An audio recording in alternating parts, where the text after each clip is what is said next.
Ela era só uma menina pobre e quieta, que passava as tardes desenhando engrenagens no caderno. Na visita a um centro de engenharia, solucionou um problema que milionários não conseguiam resolver. Um dos milionários a reconhece e tudo muda completamente. Se inscrever no nosso canal e diga-nos de que cidade você nos está vendo continuando.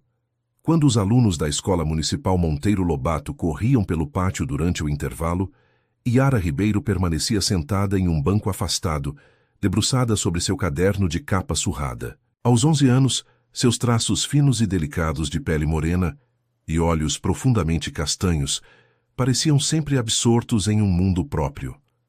Entre os prédios desgastados de Sobradinho, cidade satélite de Brasília, Yara crescia em silêncio, como uma semente que germina discretamente sob a terra. Você deveria brincar um pouco, filha, dizia sempre Dona Jurema, sua mãe, enquanto preparava o almoço na pequena cozinha do apartamento do conjunto habitacional onde viviam. Criança tem que correr, pular, se divertir. Mas Yara preferia os diagramas, as engrenagens e os circuitos que desenhava meticulosamente em seu caderno reaproveitado de páginas amareladas pelo tempo. As outras crianças a chamavam de esquisita e CDF, mas ela mal percebia. Estava ocupada, demais tentando entender como funcionava o gerador hidrelétrico que seu avô, seu Antônio, havia desenhado em um de seus velhos cadernos. Seu Antônio tinha sido operário na construção de Brasília e depois trabalhou na manutenção de equipamentos da usina hidrelétrica de Itaipu. Nunca chegou a se formar engenheiro, mas tinha um dom natural para entender máquinas. Quando faleceu, deixou para Yara uma caixa de papelão cheia de livros técnicos desgastados, anotações em cadernos amassados e diagramas desenhados em guardanapos de papel. Para a menina, aquela caixa valia mais que qualquer tesouro. Professora Marlene, o que é energia cinética? Perguntou Yara um dia, levantando a mão timidamente durante a aula de ciências. A professora olhou surpresa para a menina, que raramente falava. Bem, Yara, isso é um assunto do ensino médio, mas é a energia do movimento. Por que a pergunta? É que meu avô escreveu sobre um sistema que transforma a energia cinética das marés em eletricidade, mas não entendi uma parte do desenho. A classe inteira explodiu em risadas. A professora Marlene pediu silêncio, mas o estrago estava feito. Yara voltou a se fechar em seu mundo. Em casa, a situação não era fácil. Dona Jurema trabalhava como diarista em mansões do plano piloto, saindo antes do amanhecer e voltando depois do anoitecer. O pai de Yara havia partido quando ela ainda era bebê, deixando apenas o sobrenome no registro da filha.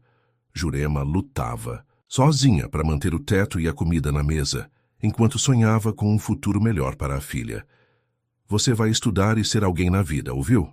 Não vai limpar casa dos outros como sua mãe, dizia Jurema, acariciando os cabelos cacheados da filha antes de dormir. A vida seguia seu curso previsível, até que a professora Marlene anunciou a grande notícia. A turma faria uma visita ao Instituto Tecnológico de Brasília, ITB, um centro de pesquisa e desenvolvimento tecnológico construído na capital federal para incentivar a inovação no centro-oeste brasileiro. Vocês vão conhecer um dos maiores centros de tecnologia do país, explicou Marlene, enquanto distribuía as autorizações. Lá são desenvolvidos projetos de energia limpa, sistemas sustentáveis e tecnologias que podem mudar o futuro do Brasil. Pela primeira vez em muito tempo, Yara sentiu uma onda de excitação percorrer seu corpo. Aquela noite mal conseguiu dormir. Tirou da caixa do avô todos os livros relacionados à energia renovável e sistemas elétricos, espalhando-os pelo chão do pequeno quarto. Quando Dona Jurema chegou do trabalho, encontrou a filha adormecida sobre os livros abertos, com o lápis ainda na mão. No dia da visita, Yara estava irreconhecível. Seus olhos brilhavam de expectativa, e pela primeira vez, ela conversava animadamente com os colegas no ônibus escolar. Dizem que lá tem um supercomputador que controla toda a rede elétrica de Brasília, comentou Pedro, um dos poucos colegas que não implicava com ela. Na verdade, nenhum computador conseguiria fazer isso sozinho, respondeu Yara, esquecendo momentaneamente sua timidez. Seria necessário um sistema distribuído de processamento com redundância e... Ela parou ao perceber que todos a olhavam com estranheza. Voltou a se encolher em seu assento, apertando contra o peito a mochila onde guardava seu caderno de anotações. O Instituto Tecnológico de Brasília era um conjunto de prédios modernos com fachadas de vidro e aço, projetados pelo escritório de Oscar Niemeyer, mantendo a identidade arquitetônica da capital. Ao entrar no saguão principal, com seu pé direito de 15 metros e uma estrutura que representava a dupla hélice do DNA feita em metal, os alunos ficaram boquiabertos. Sejam bem-vindos ao ITB, anunciou uma jovem engenheira chamada Camila Santos, responsável por guiar o grupo. Aqui trabalhamos para criar soluções tecnológicas que possam melhorar a vida das pessoas e tornar nosso país mais sustentável. Enquanto caminhavam pelos corredores, passando por laboratórios com equipamentos sofisticados e salas repletas de engenheiros trabalhando em computadores, Yara absorvia cada detalhe. Seus olhos captavam informações que os outros nem notavam. Diagramas nas paredes, componentes sobre as mesas, cálculos em quadros brancos. E este é nosso departamento de energia renovável, explicou Camila, conduzindo-os a um amplo laboratório. Aqui estamos desenvolvendo um projeto revolucionário, um sistema híbrido de energia solar e eólica que pode ser instalado em comunidades isoladas da Amazônia e do sertão nordestino. Yara notou imediatamente a agitação no laboratório. Engenheiros e técnicos moviam-se nervosamente entre as mesas, e ao fundo, através de uma parede de vidro, podia-se ver uma sala de reuniões onde homens de terno gesticulavam tensamente. Eles estão enfrentando alguns desafios técnicos, explicou Camila, escolhendo cuidadosamente as palavras. Mas nada que nossos especialistas não possam resolver. Foi quando a turma passou pela área de testes que algo chamou a atenção de Yara. Um protótipo do sistema híbrido estava sendo submetido a uma simulação e as luzes do painel de controle piscavam em vermelho.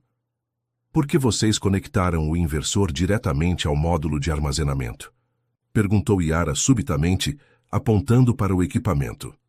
Camila olhou surpresa para a menina. Como? O inversor, repetiu Yara, agora apontando para um componente específico do protótipo. Ele está instalado ao contrário. A corrente deveria passar primeiro pelo estabilizador e depois pelo inversor, não o contrário. Um silêncio pesado caiu sobre o grupo. Os colegas de classe olhavam para Yara como se ela tivesse acabado de falar em uma língua alienígena. Camila piscou algumas vezes, confusa. Como você sabe disso, querida? Perguntou finalmente. Meu avô tinha desenhos parecidos nos cadernos dele, respondeu Yara simplesmente. Ele sempre dizia que o fluxo de energia precisa ser estabilizado antes de ser convertido, senão causa sobrecarga nos capacitores. Camila ficou paralisada por um momento, então pediu para a professora Marlene continuar a visita com a turma enquanto ela conversava com Yara. Com cuidado, conduziu a menina até um canto mais afastado.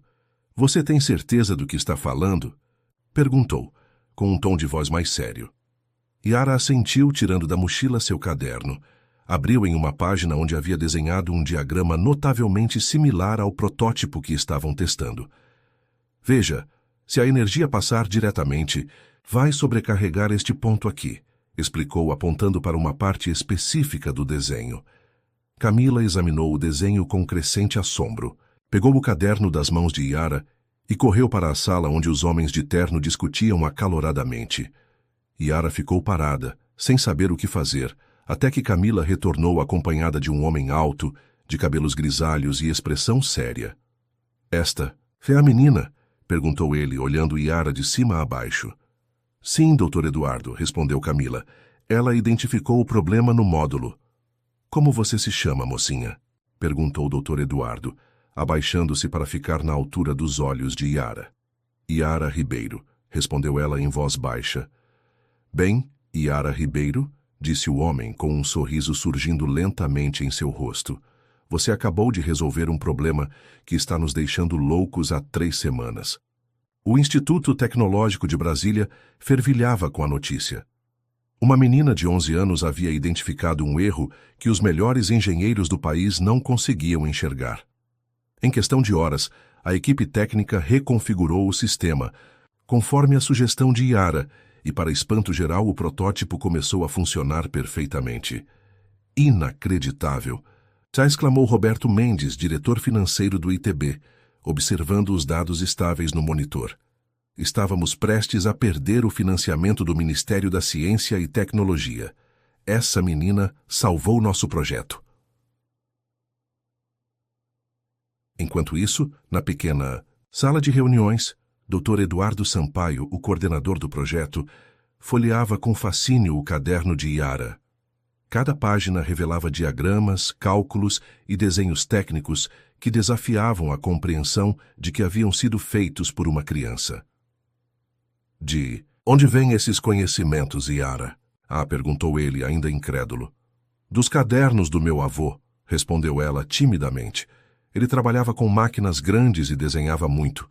Eu só copio e tento entender. Eduardo trocou olhares significativos com Camila.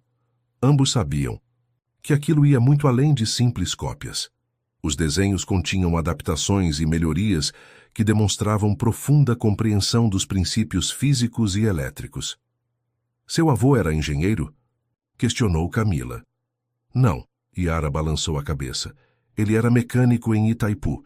Nunca estudou na faculdade, mas aprendeu tudo sozinho. A professora Marlene, que havia sido chamada à sala enquanto o restante da turma continuava o passeio com outro guia, observava a cena com um misto de orgulho e preocupação. Yara sempre foi uma aluna especial, comentou ela. Mas nunca imaginei que tivesse conhecimentos tão avançados. Na escola, ela é extremamente reservada. Dona Marlene, gostaríamos de conversar com os pais de Yara, disse Eduardo, fechando cuidadosamente o caderno e devolvendo-o à menina. Temos um programa de jovens talentos e, sem dúvida, Yara é uma candidata excepcional.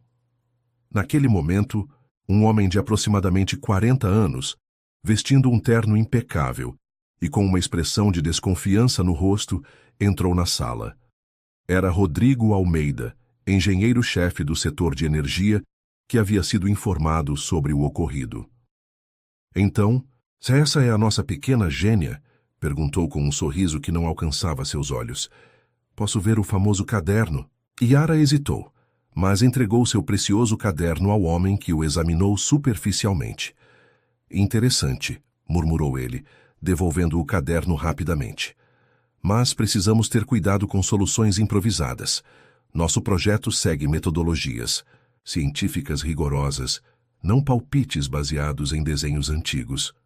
Não foram palpites, Rodrigo, rebateu Eduardo com firmeza.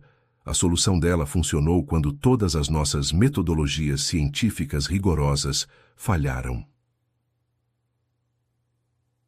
Um silêncio tenso se estabeleceu na sala. Rodrigo ajustou a gravata, visivelmente incomodado. Bem, parabéns à garota, disse finalmente. Agora, se me dão licença, temos um relatório para entregar ao Ministério. Quando Rodrigo saiu, Camila se aproximou de Yara e sorriu gentilmente. Não. Ligue para ele. O Dr. Rodrigo está sob muita pressão com os prazos do projeto. Ao final do dia, quando o ônibus escolar retornava a Sobradinho, Yara se tornou o centro das atenções. Os colegas que antes zombavam dela, agora a bombardeavam, com perguntas. É verdade que você consertou uma máquina super importante? A perguntou Juliana, uma das meninas populares da classe. Você vai aparecer na televisão? Quis saber Lucas, sentado no banco de trás. Yara apenas sorria timidamente, desconfortável com a súbita atenção. Pedro, sentado ao seu lado, percebeu seu desconforto e tentou desviar o foco. Deixem ela em paz, gente. A Yara só ajudou os engenheiros, não é nada demais. Mas era, sim, algo extraordinário. Quando chegou em casa, Yara encontrou sua mãe sentada no sofá da pequena sala, com o telefone na mão e uma expressão de preocupação no rosto. A professora Marlene acabou de me ligar, disse Dona Jurema, assim que a filha entrou. O que aconteceu no instituto hoje, Yara? A menina contou tudo, com os olhos brilhando de excitação. Era raro ver Yara tão animada, falando sem parar sobre inversores, capacitores e fluxos de energia. Dona Jurema ouvia atentamente, mesmo sem entender metade dos termos técnicos que a filha usava. E o Dr. Eduardo quer falar com a senhora, concluiu Yara. Ele disse que tem o potencial para o programa de jovens talentos deles. Jurema suspirou, passando a mão pelos cabelos cansados. Por um lado, sentia um orgulho imenso da filha. Por outro, temia o que aquilo poderia significar. Não tinham condições de pagar cursos especiais ou material didático avançado. E se criassem expectativas que não pudessem atender? Vamos ver o que esse doutor Eduardo tem a dizer, respondeu abraçando a filha. Agora vá tomar banho enquanto preparo a janta. Na manhã seguinte, a história de Yara já havia se espalhado pela Escola Municipal Monteiro Lobato. Alunos de outras turmas apontavam para ela nos corredores, e até os professores a olhavam com curiosidade renovada. A diretora, Dona Célia, chamou Yara à sua sala durante o intervalo. Estou muito orgulhosa de você, Yara, disse a diretora, sorrindo, bondosamente. A professora Marlene me contou o que aconteceu no instituto ontem. Você trouxe prestígio para a nossa escola. Yara fitava o chão, balançando os pés que mal tocavam o piso. Sabe, quando você entrou aqui, seus testes de aptidão mostraram potencial acima da média, mas você sempre foi tão quietinha que os professores acabaram não notando seu talento. Especial, continuou Dona Célia. Isso vai mudar agora. Vamos dar toda a atenção que você merece. Naquela tarde, quando as aulas terminaram, um carro oficial do Instituto Tecnológico de Brasília estava estacionado na frente da escola. Camila Santos desceu do veículo e se aproximou de Yara, que esperava sua mãe no portão. Oi, Yara, cumprimentou alegremente. Espero não estar sendo intrometida, mas pensei em dar uma carona para você e sua mãe até o instituto. O doutor Eduardo está ansioso para conversar com vocês. 15 minutos depois, Dona Jurema chegou exausta após um dia de trabalho. Seus olhos se arregalaram ao ver o carro oficial e a jovem engenheira conversando animadamente com sua filha. Senhora Ribeiro? Camila estendeu a mão. Sou Camila Santos, do ITB. Se a senhora preferir, podemos marcar esta reunião para outro dia. Mas o doutor Eduardo realmente gostaria de falar com vocês hoje, se for possível. Jurema hesitou. Estava cansada e ainda precisava preparar o jantar e adiantar a faxina do dia seguinte. Mas ao ver o brilho nos olhos da filha, não teve coragem de adiar aquele momento. Tudo bem, concordou, ajeitando o uniforme de diarista amassado. Podemos ir agora. O trajeto até o instituto foi silencioso. Jurema olhava pela janela, observando a paisagem mudar drasticamente conforme saíam de Sobradinho e entravam no plano piloto, com seus prédios modernos e monumentos imponentes. Aquele contraste resumia o abismo social que separava sua realidade da vida que talvez se abrisse para Yara. No instituto, foram recebidas como visitas importantes. Dr. Eduardo as aguardava em seu escritório, um espaço amplo com vista para o eixo monumental de Brasília. Sobre a mesa havia uma bandeja com café, sucos e biscoitos. Senhora Ribeiro, é um prazer conhecê-la. Eduardo se levantou para cumprimentá-las. Por favor, sintam-se à vontade. Jurema sentou-se rigidamente na cadeira, constrangida com suas roupas simples naquele ambiente sofisticado. Yara, por sua vez, olhava maravilhada para as paredes cobertas de diplomas, certificados e fotografias de Eduardo com autoridades nacionais e internacionais. Senhora Ribeiro, começou Eduardo, servindo café para Jurema. Sua filha demonstrou ontem um talento extraordinário. O que ela fez não foi apenas identificar um erro técnico, mas compreender o funcionamento de um sistema complexo que muitos engenheiros formados têm dificuldade em assimilar. Jurema assentiu, orgulhosa, mas apreensiva. Gostaríamos de oferecer a Yara uma bolsa em nosso programa de jovens talentos científicos, continuou ele. Isso incluiria aulas especiais 3 vezes por semana aqui no Instituto, material didático completo, Um computador para que ela possa desenvolver projetos em casa e, é claro, mentoria personalizada com nossos melhores engenheiros.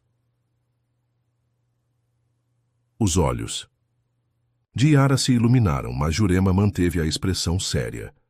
E quanto custa isso tudo, doutor? Eduardo sorriu. Absolutamente nada, senhora Ribeiro. O programa é financiado pelo Ministério da Ciência e Tecnologia e por empresas parceiras. Inclusive, oferecemos uma bolsa-auxílio para os estudantes para cobrir despesas com transporte e alimentação. Jurema relaxou visivelmente, mas ainda havia preocupação em seu olhar. E como fica a escola normal? Yara não pode se atrasar.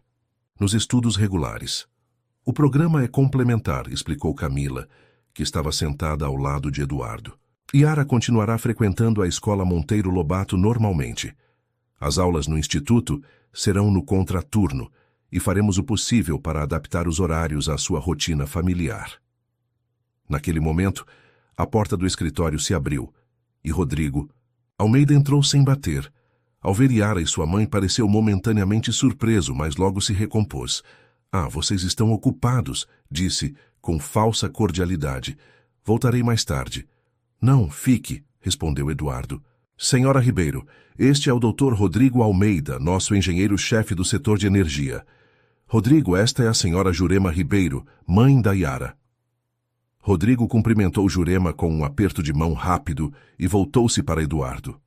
Só vim avisar que o ministro confirmou presença na apresentação do projeto na próxima semana. Precisamos garantir que tudo esteja funcionando perfeitamente.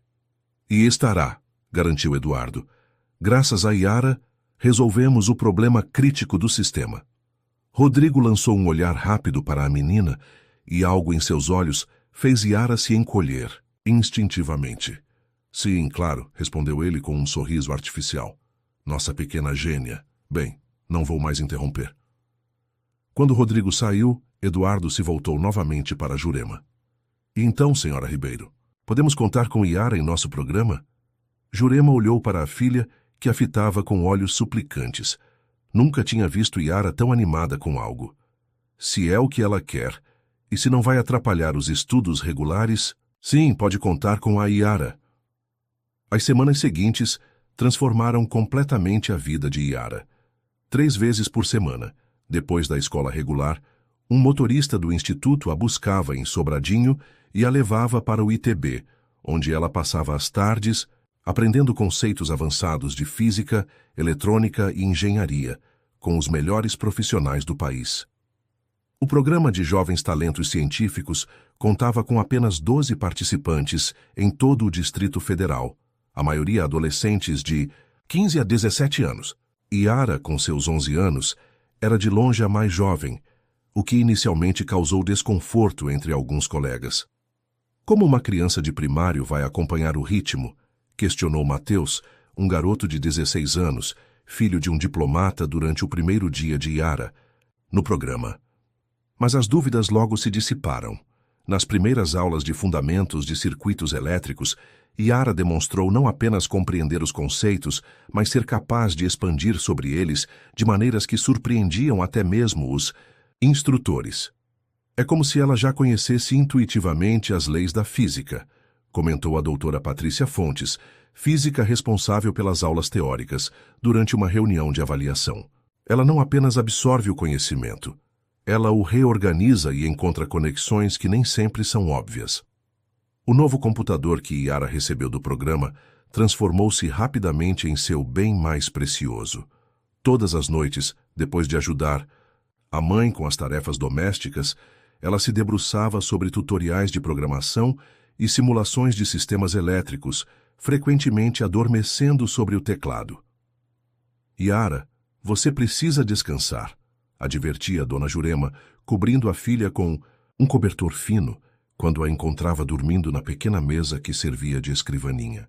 Não adianta ficar doente de tanto estudar. Na escola regular, a mudança também era perceptível. De aluna invisível, Yara passou a ser uma pequena celebridade. Professores que antes mal notavam sua presença, agora a usavam como exemplo de dedicação e inteligência. Colegas que a ignoravam ou zombavam dela, agora buscavam sua amizade, especialmente quando precisavam de ajuda com exercícios de matemática ou ciências. Todo mundo quer ser seu amigo agora, né? Comentou Pedro durante o intervalo, observando um grupo de meninas que antes implicavam com Yara, agora acenando para ela. Engraçado como as coisas mudam quando você fica famosa. Yara sorriu timidamente. Pedro era o único que sempre a tratara bem, mesmo antes de toda aquela atenção. Não sou famosa, respondeu, mexendo desconfortavelmente no uniforme escolar. Só estou fazendo um curso diferente. Um curso no ITB, exclamou Pedro com admiração genuína. Meu pai diz que só os melhores cientistas do país trabalham lá. É verdade que você conheceu o ministro da Ciência e Tecnologia? Yara assentiu. Na semana anterior, durante a apresentação oficial do projeto de energia híbrida, o ministro havia feito questão de conhecê-la pessoalmente após saber que uma menina de 11 anos tinha resolvido o problema crítico do sistema. A fotografia de Yara apertando a mão do ministro, com o Dr. Eduardo sorrindo ao fundo, estampou o Correio Brasiliense e vários portais de notícias. Mas nem todos no instituto estavam felizes com a crescente fama de Yara. Rodrigo Almeida, o engenheiro-chefe do setor de energia, observava com desconfiança e crescente irritação o entusiasmo que cercava a menina. Em várias reuniões técnicas, Eduardo fazia questão de incluir Yara, pedindo sua opinião sobre aspectos do projeto que normalmente seriam discutidos apenas entre engenheiros seniores. Estamos realmente consultando uma criança sobre decisões técnicas complexas?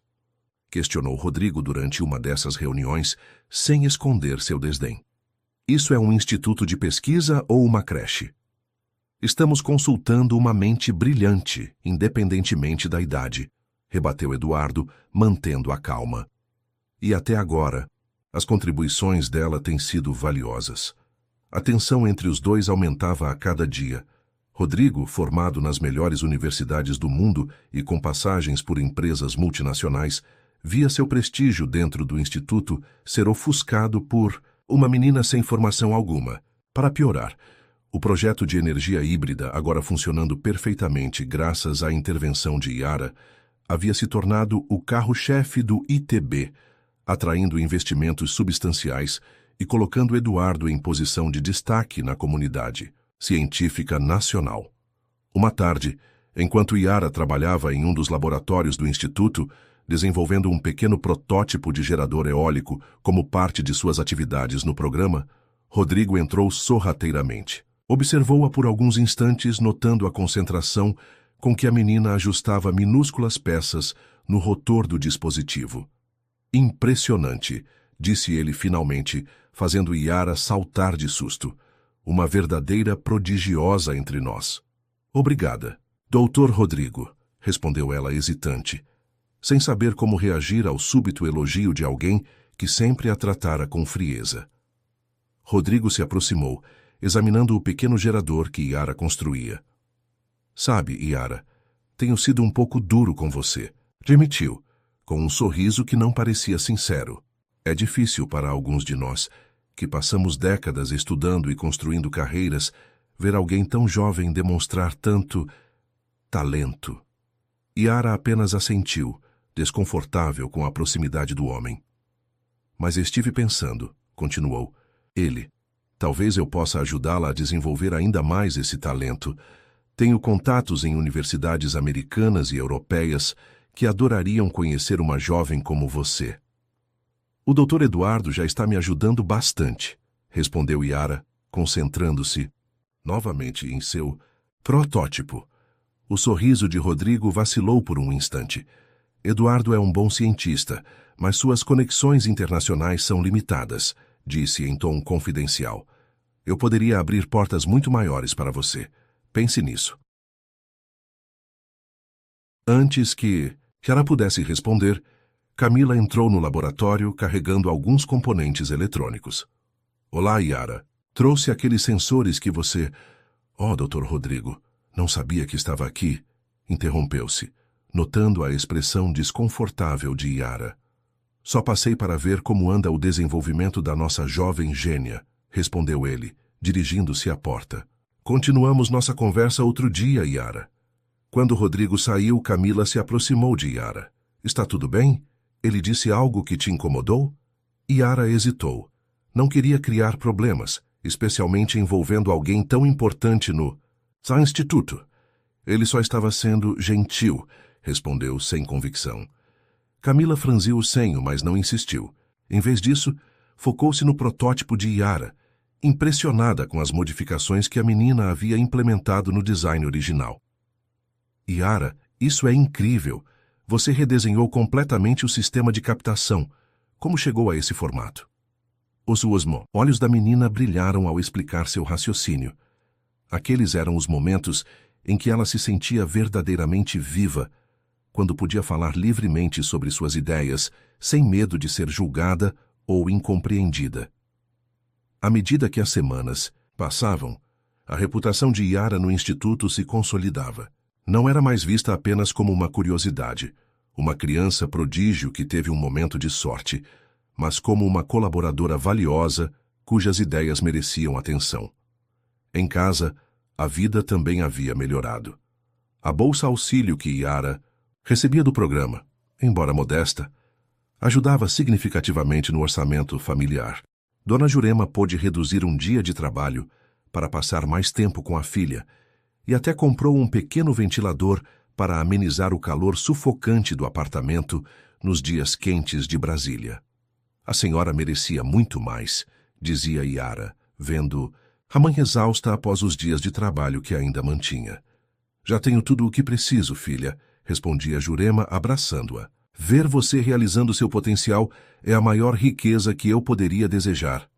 Um dia, após uma aula particularmente desafiadora sobre sistemas de refrigeração sustentável, Eduardo chamou Yara para uma conversa privada em seu escritório. Yara, você conhece o projeto Amazônia Sustentável? Perguntou assim que ela se sentou. É aquele que visa levar energia limpa para comunidades isoladas da região amazônica, certo? Respondeu Yara, que acompanhava atentamente os projetos do Instituto. Exatamente, confirmou Eduardo com um sorriso de aprovação. É um dos projetos mais ambiciosos do governo federal na área de sustentabilidade.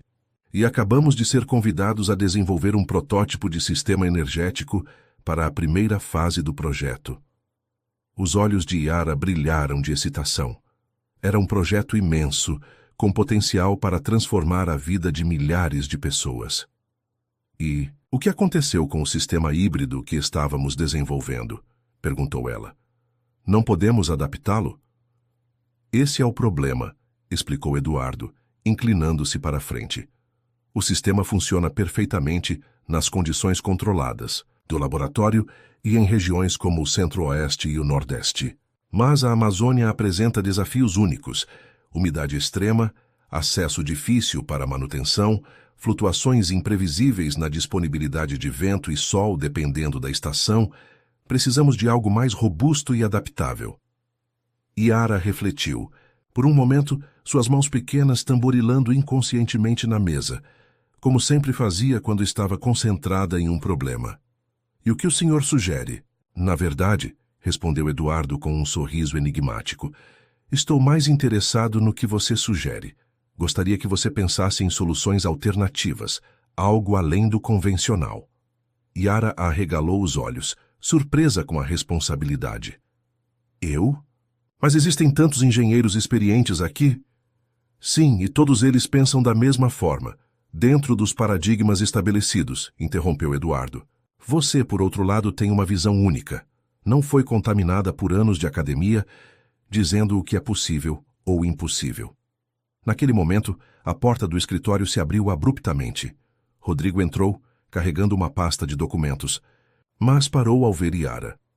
Desculpe, não sabia que estava ocupado, disse com falsa cordialidade. Estávamos discutindo o projeto Amazônia Sustentável, respondeu Eduardo, sem se abalar com a interrupção. Pedi a Yara que pensasse em soluções, alternativas para os desafios específicos da região. O rosto de Rodrigo endureceu visivelmente. Eduardo, precisamos conversar sobre isso em particular, disse com voz tensa. Este é um projeto de alta prioridade, com prazos apertados e expectativas ministeriais. Não podemos arriscar abordagens experimentais de uma Ele hesitou, olhando para Yara como se procurasse a palavra certa. De uma estudante, completou finalmente.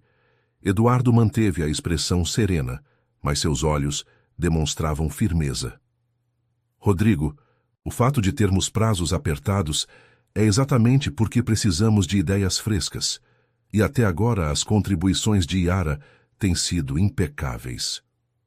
Um silêncio tenso pairou na sala. Yara se encolheu na cadeira, desejando poder desaparecer. Odiava ser motivo de conflito.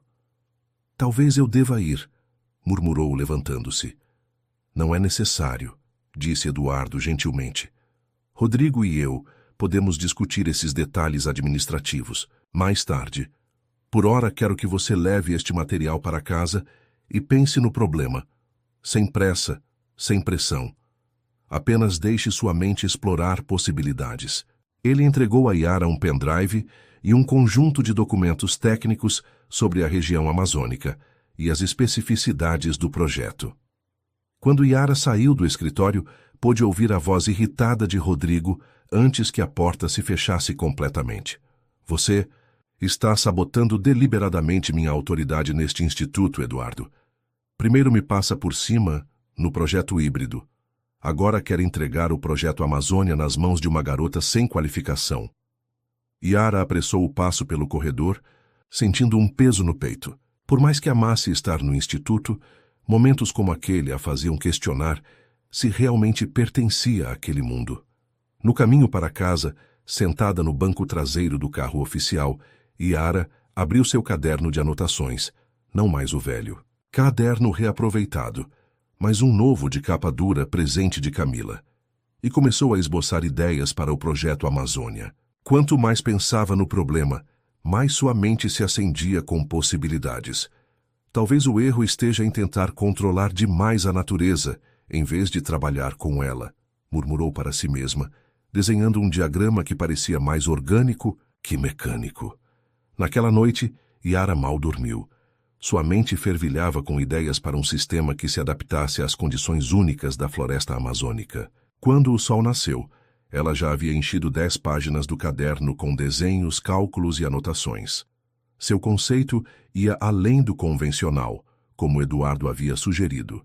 Era algo que integrava elementos tradicionais de engenharia com princípios biomecânicos inspirados na própria floresta. Mãe, chamou Yara enquanto tomavam o café da manhã apressado antes da escola. Você acha que estou causando problemas no instituto? Dona Jurema olhou surpresa para a filha. Por que diz isso, filha? Yara contou sobre a discussão que testemunhara entre Eduardo e Rodrigo e como se sentia responsável pelo conflito. Alguns adultos têm dificuldade em aceitar que podem aprender com crianças, explicou Jurema com sabedoria simples. Não é sua culpa, Yara. Você está apenas usando o dom que Deus lhe deu. Yara assentiu, mas o desconforto persistia.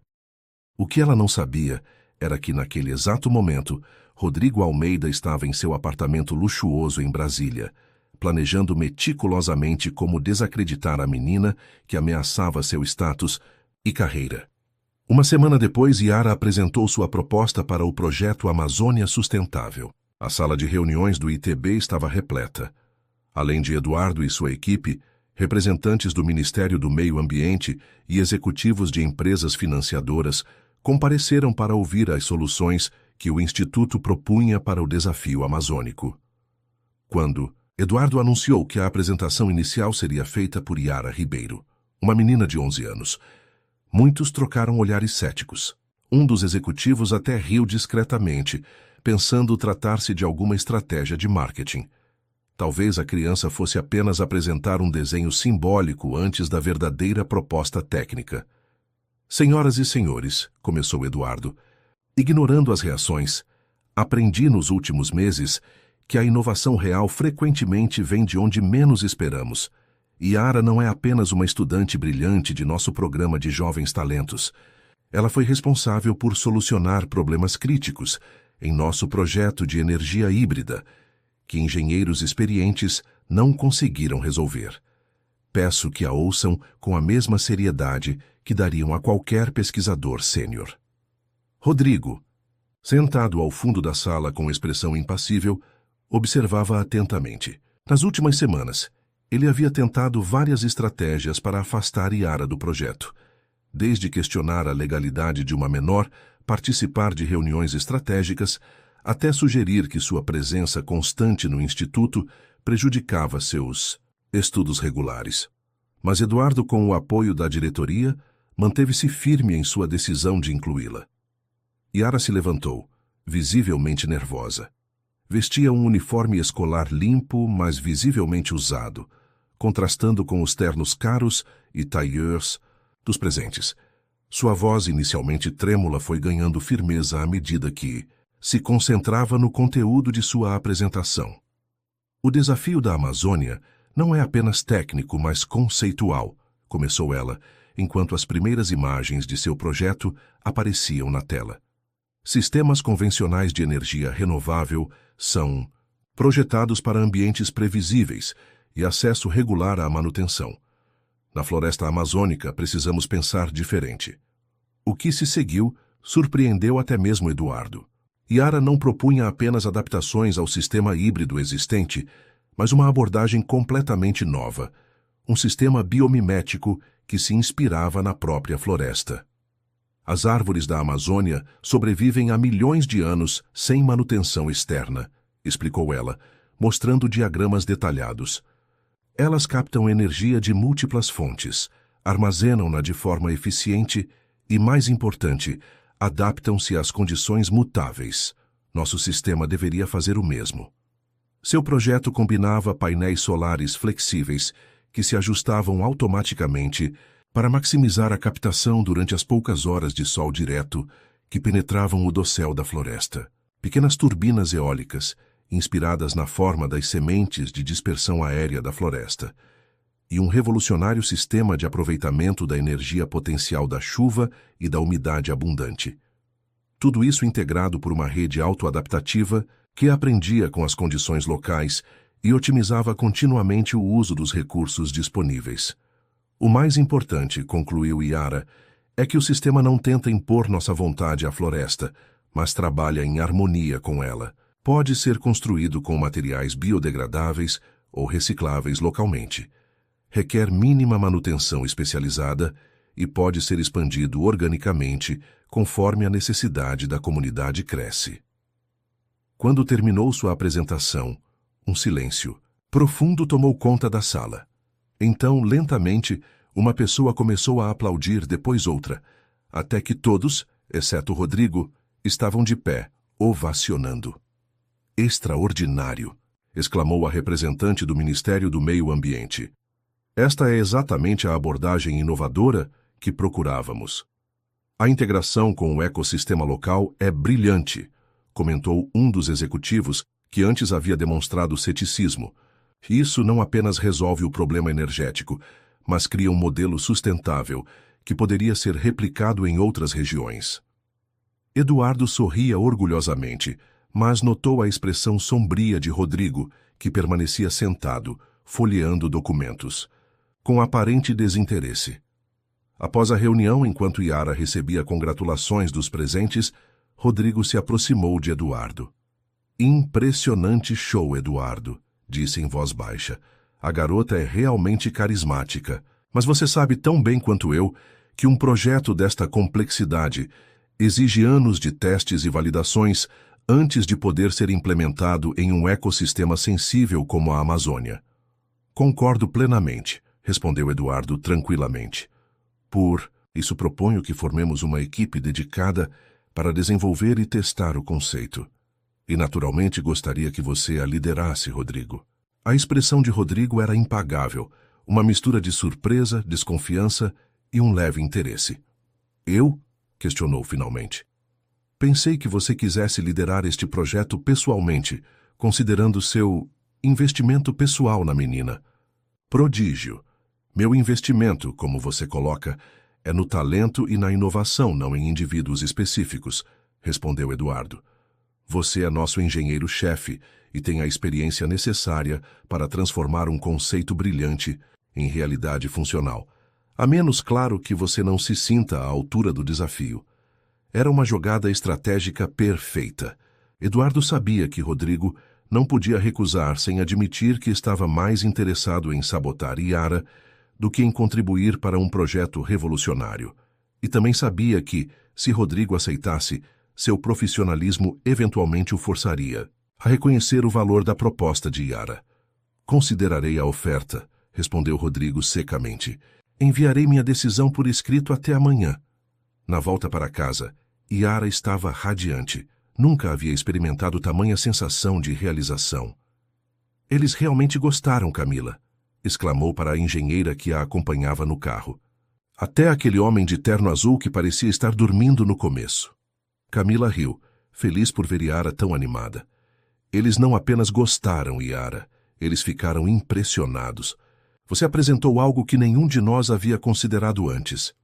Quando chegaram a Sobradinho, encontraram Dona Jurema esperando ansiosamente na porta do prédio. Normalmente ela estaria trabalhando àquela hora, mas havia pedido dispensa para saber como tinha sido a apresentação da filha. Foi incrível, mãe. Yara saltou do carro e correu para abraçar Jurema. Eles aplaudiram de pé. As três subiram para o pequeno apartamento, onde Jurema havia preparado um bolo simples para celebrar. Enquanto comiam, Yara contava cada detalhe da reunião, seus olhos brilhando de entusiasmo. Camila observava a cena com um sorriso, mas também com uma ponta de preocupação. Como engenheira, ela entendia melhor que ninguém os obstáculos que o projeto de Yara enfrentaria, não apenas técnicos, mas políticos e pessoais. Yara, disse Camila quando a menina finalmente fez uma pausa, estou imensamente orgulhosa de você hoje, mas preciso que entenda algo importante. O caminho da inovação nunca é fácil ou direto. Yara olhou para ela, curiosa. Você propôs algo revolucionário, algo que desafia muitas convenções estabelecidas, continuou Camila. Haverá resistência, pessoas que preferem o caminho conhecido, mesmo que seja menos eficiente. Como o Dr. Rodrigo? Perguntou Yara, perspicaz como sempre. Camila hesitou, mas assentiu. Rodrigo é um excelente engenheiro com métodos tradicionais, explicou. Ele construiu sua reputação seguindo regras e protocolos estabelecidos. Sua abordagem desafia tudo isso. Então ele vai tentar impedir meu projeto? Questionou Yara com expressão preocupada. Não sei, respondeu Camila honestamente. Mas o que sei é que você precisa estar preparada para defender suas ideias com dados, evidências e argumentos sólidos. A intuição brilhante que te trouxe até aqui precisa ser complementada com um trabalho duro e fundamentação científica. Jurema, que ouvia atentamente a conversa, interveio. Minha filha sempre enfrentou desafios desde pequena, quando seu pai nos deixou. Muitos disseram que eu não conseguiria criá-la sozinha, que deveríamos voltar para o interior de Minas, onde temos família. Mas ficamos, lutamos, e olha onde chegamos. Ela acariciou o rosto de Yara com ternura. Se tem uma coisa que aprendi na vida, é que as pessoas sempre tentarão te diminuir quando você mostra sua luz, mas isso não significa que devemos apagá-la. Nos dias seguintes, a proposta de Yara tornou-se o assunto principal no Instituto. Rodrigo, surpreendentemente, aceitou liderar a equipe de desenvolvimento, mas insistiu que o processo seguisse rigorosamente os protocolos científicos padrão. Isso significava meses de simulações, análises de viabilidade e testes controlados antes que qualquer protótipo pudesse ser construído. Para muitos, parecia uma tática para atrasar o projeto, mas Eduardo concordou com a abordagem. Ele sabia que, para ser verdadeiramente revolucionário, o sistema precisava ser irrefutavelmente eficaz. Yara continuava participando das discussões técnicas, mas agora enfrentava questionamentos muito mais rigorosos. Cada aspecto de sua proposta era dissecado, cada suposição desafiada. Para alguns engenheiros da equipe, parecia um esforço deliberado para encontrar falhas, mas Yara surpreendia a todos com sua capacidade de responder a críticas com clareza e desenvolver soluções para problemas legítimos. Uma tarde, após uma sessão particularmente intensa de questionamentos sobre o sistema de captação de energia da chuva, Rodrigo pediu para falar com Yara em particular. Relutante, ela o seguiu até seu escritório, um espaço imaculadamente organizado, com paredes cobertas de diplomas, certificados e fotografias de Rodrigo com cientistas famosos. Sente-se, Yara, disse ele, indicando uma cadeira em frente à sua mesa. Gostaria de discutir algo importante com você. Yara obedeceu, tensa. Embora Rodrigo tivesse moderado seu antagonismo aberto nas últimas semanas, ela ainda sentia sua desaprovação silenciosa em cada reunião. Estive revisando seus cálculos para o sistema de captação pluvial, começou ele, folheando algumas páginas de anotações. Devo admitir que sua abordagem estava interessante. Vindo de Rodrigo, aquilo era praticamente um elogio entusiasmado. No entanto, continuou, ainda existem questões significativas de escalabilidade e confiabilidade que precisam ser resolvidas antes que possamos avançar para a fase de prototipagem. Estou trabalhando nisso, respondeu Yara. O professor de física do programa está me ajudando com as equações diferenciais necessárias para o modelo dinâmico. Rodrigo assentiu lentamente, como se estivesse considerando algo. Yara, vou ser direto com você, disse finalmente. Seu talento é inegável, mas talento bruto, sem a estrutura adequada de desenvolvimento, raramente atinge seu potencial máximo. Ele se levantou e caminhou até a janela, olhando para o horizonte de Brasília. Recebi um telefonema interessante ontem, continuou. Um colega meu do MIT, o Massachusetts Institute of Technology, uma das melhores universidades do mundo, ficou sabendo sobre você e seu trabalho aqui. Eles têm um programa especial para jovens excepcionais e estão interessados em você. Yara arregalou os olhos surpresa. O MIT era um nome que conhecia bem dos livros e artigos que devorava. Seria uma oportunidade sem precedentes, explicou Rodrigo, voltando-se para ela. Educação de nível mundial, mentores que são líderes em seus campos, recursos praticamente ilimitados para desenvolver suas ideias.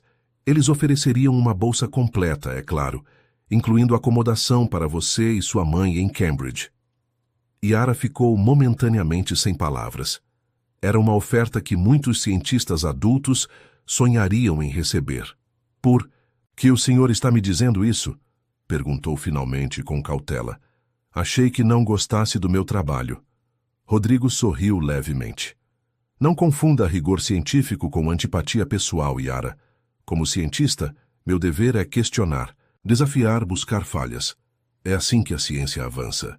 Como engenheiro-chefe deste instituto, tenho responsabilidade por cada projeto que sai daqui com nossa assinatura.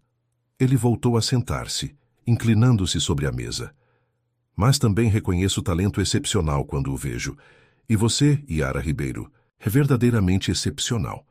Excepcional demais para ficar limitada a um instituto regional em um país com recursos científicos restritos. Yara absorvia suas palavras, lutando com sentimentos contraditórios.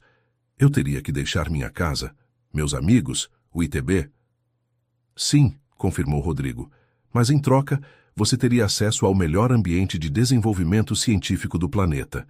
Pense nas vidas que você poderia impactar com suas ideias se tivesse os recursos adequados para desenvolvê-las. Ele abriu uma gaveta e retirou um envelope. Aqui está uma carta formal do programa, com todos os detalhes da oferta. Converse com sua mãe, pense bem. É uma decisão que pode definir não apenas seu futuro, mas potencialmente o futuro de milhões de pessoas que poderiam se beneficiar das tecnologias que você criará. Yara pegou o envelope com mãos trêmulas. Posso contar ao doutor Eduardo sobre isso? A expressão de Rodrigo endureceu levemente. Eduardo é um cientista brilhante, mas também é diretor deste instituto. Seria compreensível se ele tentasse manter você aqui por interesse institucional. Sugiro que reflita sobre esta oferta por conta própria, sem influências externas, antes de compartilhá-la com outros. Quando Yara saiu do escritório de Rodrigo, sua mente estava em turbilhão. O MIT era uma oportunidade que nunca havia imaginado, nem nos seus sonhos mais ambiciosos, mas significava deixar tudo para trás. Sua escola, o instituto, seus poucos amigos, o Brasil. E havia algo no comportamento de Rodrigo que a deixava desconfortável, embora não soubesse exatamente o quê. Naquela noite, Mostrou a carta para Dona Jurema. Sua mãe leu o documento várias vezes com uma expressão cada vez mais perplexa. Filha, isso é impressionante, disse finalmente. Mas mudança para os Estados Unidos? Nós mal saímos de Brasília na vida. Eles pagariam tudo, mãe, explicou Yara. Até nossa passagem e moradia. Jurema assentiu lentamente. E o que você quer fazer? Yara sentou-se na pequena cama que dividia com a mãe, abraçando os joelhos. Não sei, admitiu. Lá eu teria oportunidades incríveis, mas incentivou Jurema. Mas meu projeto para a Amazônia ficaria para trás. E tem outra coisa. Ela hesitou, organizando seus pensamentos. O Dr. Rodrigo sempre me tratou como um incômodo. E agora, de repente, ele quer me ajudar a ir para essa universidade famosa? Não faz sentido. Jurema sorriu orgulhosa da perspicácia da filha. Você sempre foi boa em ver o que os outros não veem, não é mesmo? Inclusive nas pessoas. Ela abraçou Yara carinhosamente. Filha, nossa vida nunca foi fácil. Sempre tivemos que lutar. Por cada pequena conquista. Mas se tem uma coisa que aprendi, é que devemos desconfiar de soluções fáceis demais. Nada que valha a pena vem sem esforço e sem tempo. Yara assentiu, pensativa. Vou conversar com o Dr. Eduardo amanhã. Decidiu. Não para pedir opinião, mas para entender melhor o que está acontecendo. O que Yara não sabia era que naquele exato momento, Rodrigo Almeida estava em uma videoconferência com executivos de uma grande corporação internacional de energia, não o MIT, como havia alegado. Na tela do computador, rostos sérios observavam atentamente enquanto Rodrigo apresentava slides com detalhes do projeto de Yara. Como podem ver, o conceito é primitivo, mas o princípio fundamental é revolucionário, explicava ele. Com o desenvolvimento adequado, poderia transformar completamente o mercado de energia renovável em regiões tropicais. E a garota? Perguntou um dos executivos. Ela realmente é tão brilhante quanto dizem? É irrelevante, respondeu Rodrigo com frieza calculada. O importante é que tenho acesso ao conceito completo e posso desenvolvê-lo com a equipe adequada. Quanto à menina, estou cuidando para que ela não seja um problema. Na manhã seguinte, Yara chegou cedo ao instituto, determinada a conversar com Eduardo antes que as atividades do dia começassem. Encontrou-o em seu escritório, analisando relatórios com uma xícara de café na mão. Yara, que surpresa agradável vê-la. Tão cedo, cumprimentou indicando uma cadeira. Aconteceu algo? Sem rodeios, Yara colocou o envelope do suposto MIT sobre a mesa. O Dr. Rodrigo me deu isso ontem, explicou. É uma oferta para estudar nos Estados Unidos. Eduardo franziu, o senho pegando o envelope. À medida que lia o conteúdo, sua expressão passava de surpresa para preocupação e, finalmente, para algo próximo da indignação. Yara, disse, cuidadosamente devolvendo os documentos ao envelope, você confia em mim? Confio, respondeu ela sem hesitar. Então preciso que escute com atenção. Esta carta não é o que parece. Nos minutos seguintes, Eduardo explicou que o programa mencionado na carta existia, mas não aceitava estudantes tão jovens quanto Yara. Além disso, o formato da oferta, incluindo passagens e acomodação para familiares, não correspondia às políticas da instituição. Mais preocupante ainda, a assinatura no documento não pertencia ao coordenador atual do programa. Como o senhor sabe tudo isso? Perguntou Yara, atônita. Fiz meu pós-doutorado no MIT, explicou Eduardo. Ainda mantenho contato próximo, com vários professores de lá. Posso ligar agora mesmo para confirmar, mas tenho certeza absoluta de que esta oferta não é autêntica. Yara sentiu como se o chão desaparecesse sob seus pés. Por que Rodrigo faria algo assim? Acho que precisamos ter uma conversa séria com o Dr. Rodrigo, continuou Eduardo com voz grave. Mas antes, preciso lhe fazer uma pergunta importante. Yara, o que você realmente quer fazer? Se estudar no exterior for seu sonho, existem caminhos legítimos para isso, e eu ajudaria com todo prazer. Yara refletiu por um momento. A pergunta ia além da oferta falsa, tocava em algo mais profundo que vinha crescendo dentro dela. Na verdade, começou hesitante, tenho pensado em algo diferente, algo aqui mesmo no Brasil. Eduardo inclinou-se interessado. Conte-me mais. Nos 20 minutos seguintes, Yara descreveu uma ideia que vinha cultivando. Um projeto de escolas móveis que levariam educação tecnológica e científica a comunidades carentes. Não seriam escolas convencionais, mas espaços de criação onde crianças poderiam explorar suas ideias sem as limitações de currículos rígidos ou recursos escassos. As escolas seriam construídas em contêineres reciclados, equipadas com painéis solares e sistemas de captação de água da chuva, usando a mesma tecnologia que estamos desenvolvendo para o projeto Amazônia, explicou Yara, seus olhos brilhando com entusiasmo. Poderiam ser transportadas para qualquer lugar, favelas urbanas, comunidades ribeirinhas, assentamentos rurais. Eduardo ouvia fascinado. A ideia era brilhante em sua simplicidade e potencial transformador. Yara, isso é extraordinário, disse quando ela finalmente terminou. É exatamente o tipo de projeto que poderíamos desenvolver como extensão do Instituto. O senhor acha mesmo? Perguntou ela, surpresa com a receptividade. Absolutamente. Na verdade, existe uma linha de financiamento do Ministério da Educação para iniciativas inovadoras em educação científica. O prazo para a submissão de propostas termina em 2 semanas. Se trabalharmos rapidamente, poderíamos... A porta do escritório se abriu abruptamente, interrompendo a conversa. Era Rodrigo que parou surpreso ao ver Yara ali. Desculpe a interrupção, disse com falsa cordialidade. Não sabia que estava ocupado. Na verdade, Rodrigo, sua chegada é oportuna, respondeu Eduardo, levantando-se. Precisamos discutir algo importante. Feche a porta, por favor. O que se seguiu foi uma das conversas mais tensas que Yara já presenciara. Eduardo confrontou Rodrigo diretamente sobre a carta falsificada, mostrando evidências de sua inautenticidade. Inicialmente, Rodrigo tentou negar, alegando que apenas repassara uma oferta que recebera de colegas. Mas quando Eduardo ameaçou verificar diretamente com o MIT, a fachada desmoronou. O que você pretendia, Rodrigo? Perguntou Eduardo, com voz controlada, mas carregada de decepção. Afastar uma criança brilhante de sua família e país com promessas falsas? Para quê? Acuado, Rodrigo finalmente revelou parte da verdade. Havia investidores internacionais interessados no conceito de Yara para o projeto Amazônia. Eles ofereciam financiamento substancial, mas queriam controle exclusivo sobre a propriedade intelectual.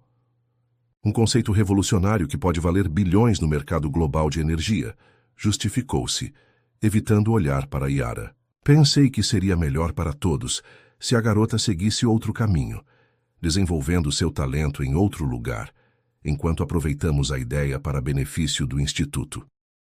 Benefício do Instituto ou seu benefício pessoal? Questionou Eduardo, duramente. A conversa terminou com Rodrigo deixando a sala, visivelmente abalado, mas ainda defensor de sua posição.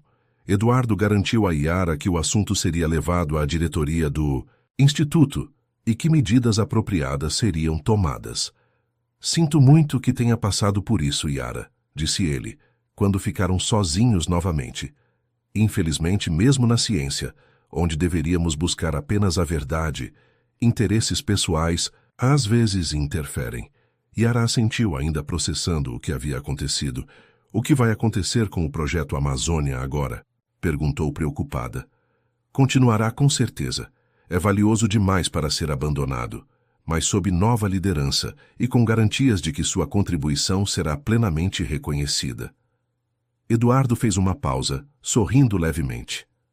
E quanto a esse outro projeto que você mencionou, as escolas móveis, acho que está na hora de começarmos a trabalhar nele também, não concorda?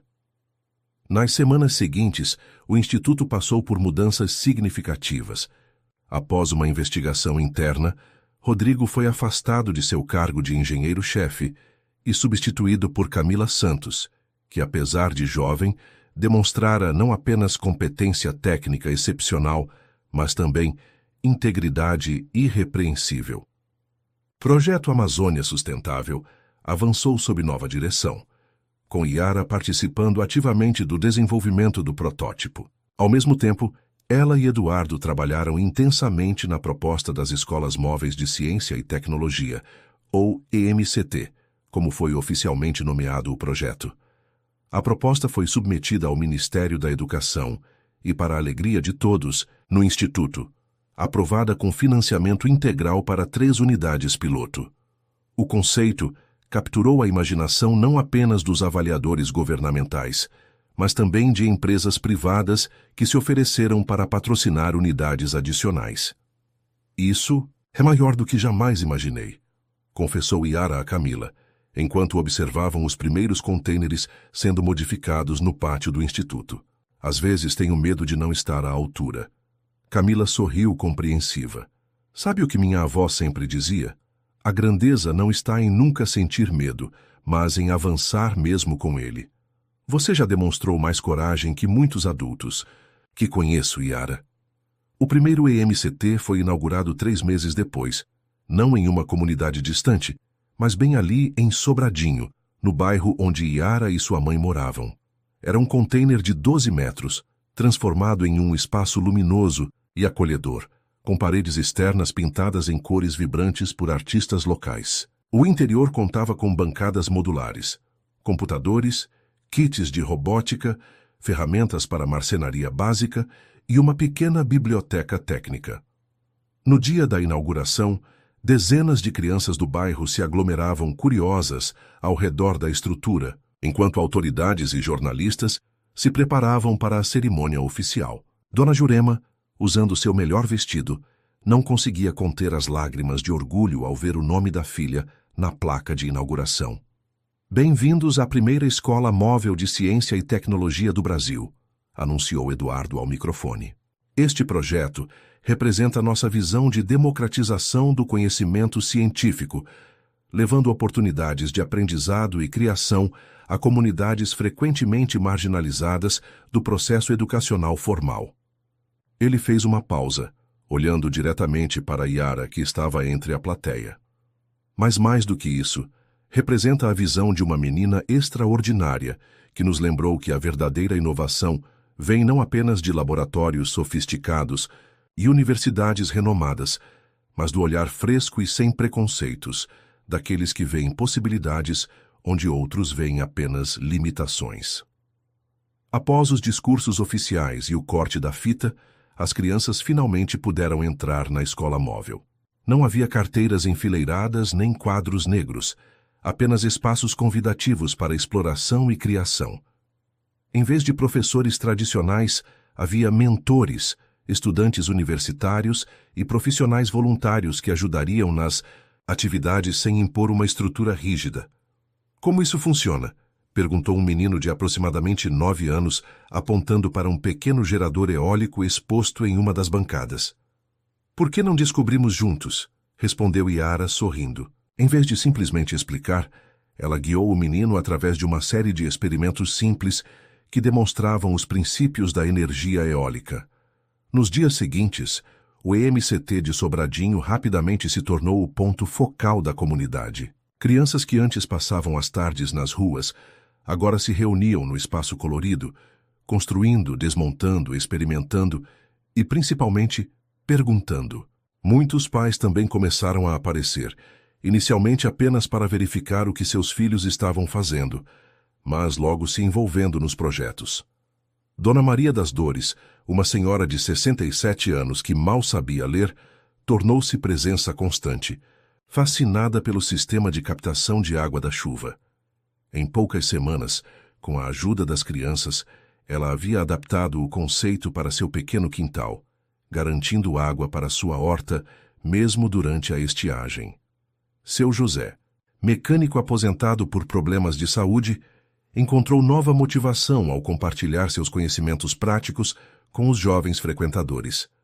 Seu curso improvisado sobre motores atraía tanto meninos quanto meninas, desafiando estereótipos de gênero sem fazer disso uma questão.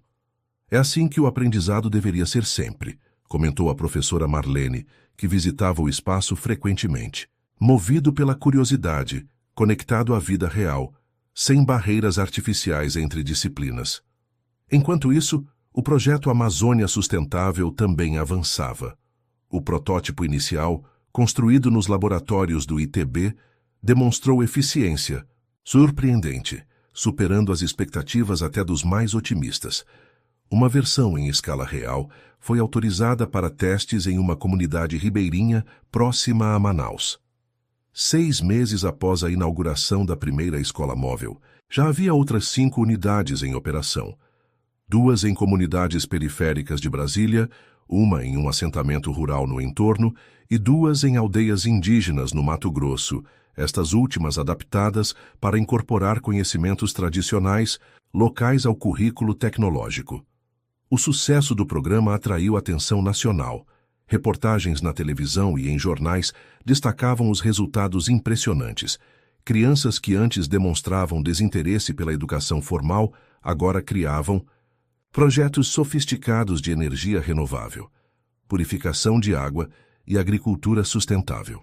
Adolescentes que estatisticamente estariam em risco de abandono escolar preparavam-se para Olimpíadas científicas e feiras de inovação. Um dia, enquanto Yara orientava um grupo de crianças na construção de um pequeno biodigestor, um carro, oficial do Ministério da Educação, parou em frente à escola móvel de Sobradinho. Dela, desceu uma comitiva liderada pela própria ministra, que vinha pessoalmente conhecer o projeto que revolucionava a educação científica no país. Extraordinário, comentou a ministra, observando o ambiente fervilhante de atividade. Em 30 anos na educação, nunca vi crianças tão engajadas em aprendizado científico. Quando apresentaram Yara como a idealizadora do projeto, a ministra mostrou-se genuinamente surpresa. "Mas você é apenas uma menina", exclamou. "Com todo respeito, ministra", interveio Eduardo, que acompanhava a visita. "Yara nos ensinou que apenas é uma palavra que não se aplica a nenhuma criança quando lhe damos as oportunidades adequadas." A ministra concordou, impressionada, e antes de partir, fez um anúncio que deixou todos atônitos. O governo federal estava comprometendo recursos para expandir o programa para 100 unidades em todo o Brasil nos próximos 2 anos. "Queremos uma MCT em cada município com baixo IDH educacional do país", declarou. "Este modelo prova que podemos democratizar o acesso à educação científica de qualidade, com investimento relativamente modesto." Naquela noite, Yara e Dona Jurema comemoraram a notícia com um jantar simples em seu apartamento, que agora contava com alguns melhoramentos. Um computador novo, uma geladeira que funcionava adequadamente e até mesmo uma pequena varanda improvisada onde Jurema cultivava ervas aromáticas em um sistema hidropônico desenvolvido pelas crianças da escola móvel. "Você está mudando o país, filha", disse Jurema, servindo arroz com galinha caipira, o prato favorito de Yara, não apenas com máquinas e invenções, mas transformando a vida de outras crianças como você. Yara sorriu, pensativa. "Sabe o que é mais incrível, mãe? Ver como as outras crianças têm ideias que nunca me ocorreriam, como a Janaína, de 8 anos, que criou um sistema para filtrar água, usando apenas garrafas PET e carvão que ela mesma produziu. Ou o Tiago, que adaptou um motor de liquidificador quebrado para gerar energia com a correnteza do córrego perto da casa dele. É porque cada criança vê o mundo de um jeito único", respondeu Jurema com sabedoria simples. "Quando você deu a elas a chance de mostrar esse olhar, a mágica aconteceu." No dia seguinte, enquanto Yara ajudava um grupo de crianças a construir um pequeno microscópio usando a lente de um DVD player descartado, Camila apareceu na escola móvel com notícias empolgantes. O protótipo do projeto Amazônia seria instalado na semana seguinte na comunidade ribeirinha de São Raimundo, no Amazonas, e Eduardo queria que Yara participasse da implementação. "Eu? Ir para a Amazônia?" perguntou Yara, mal acreditando. "Você é parte fundamental do projeto", confirmou Camila. Além disso, Eduardo acha que seria uma experiência educacional valiosa para você conhecer a realidade amazônica de perto.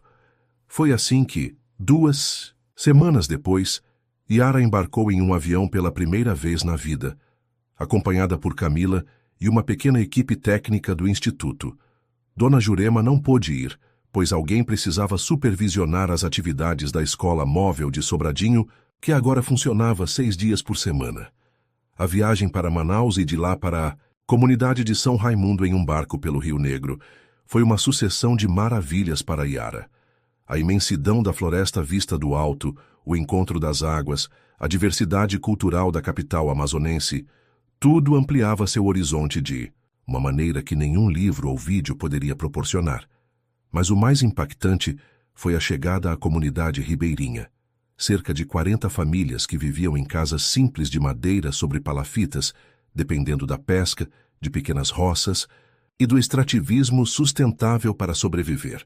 Ali não havia rede elétrica convencional, apenas um gerador a diesel, que funcionava poucas horas por dia, consumindo combustível precioso que precisava ser transportado por barco a preços exorbitantes. É para comunidades como esta que nosso sistema foi concebido, explicou Eduardo, que já estava no local supervisionando a preparação da instalação. Lugares onde a energia convencional é cara, poluente e incerta. Nos 10 dias seguintes, Yara participou ativamente da instalação do sistema.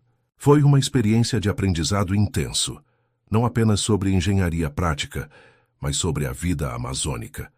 Ela conheceu crianças que nunca haviam visto um computador, mas podiam identificar dezenas de espécies de peixes e plantas. Conversou com curandeiros tradicionais que entendiam propriedades medicinais da floresta que a ciência moderna apenas começava a estudar. Ouviu histórias de anciãos que falavam da floresta como um ser vivo, integrado e consciente. Todas essas experiências confirmavam sua intuição original. O sistema energético ideal para a Amazônia não era aquele que tentava domar a natureza, mas o que se integrava harmoniosamente a ela, aproveitando seus ciclos naturais. Quando o sistema finalmente entrou em operação, iluminando a comunidade pela primeira vez com energia constante e limpa, a celebração foi emocionante.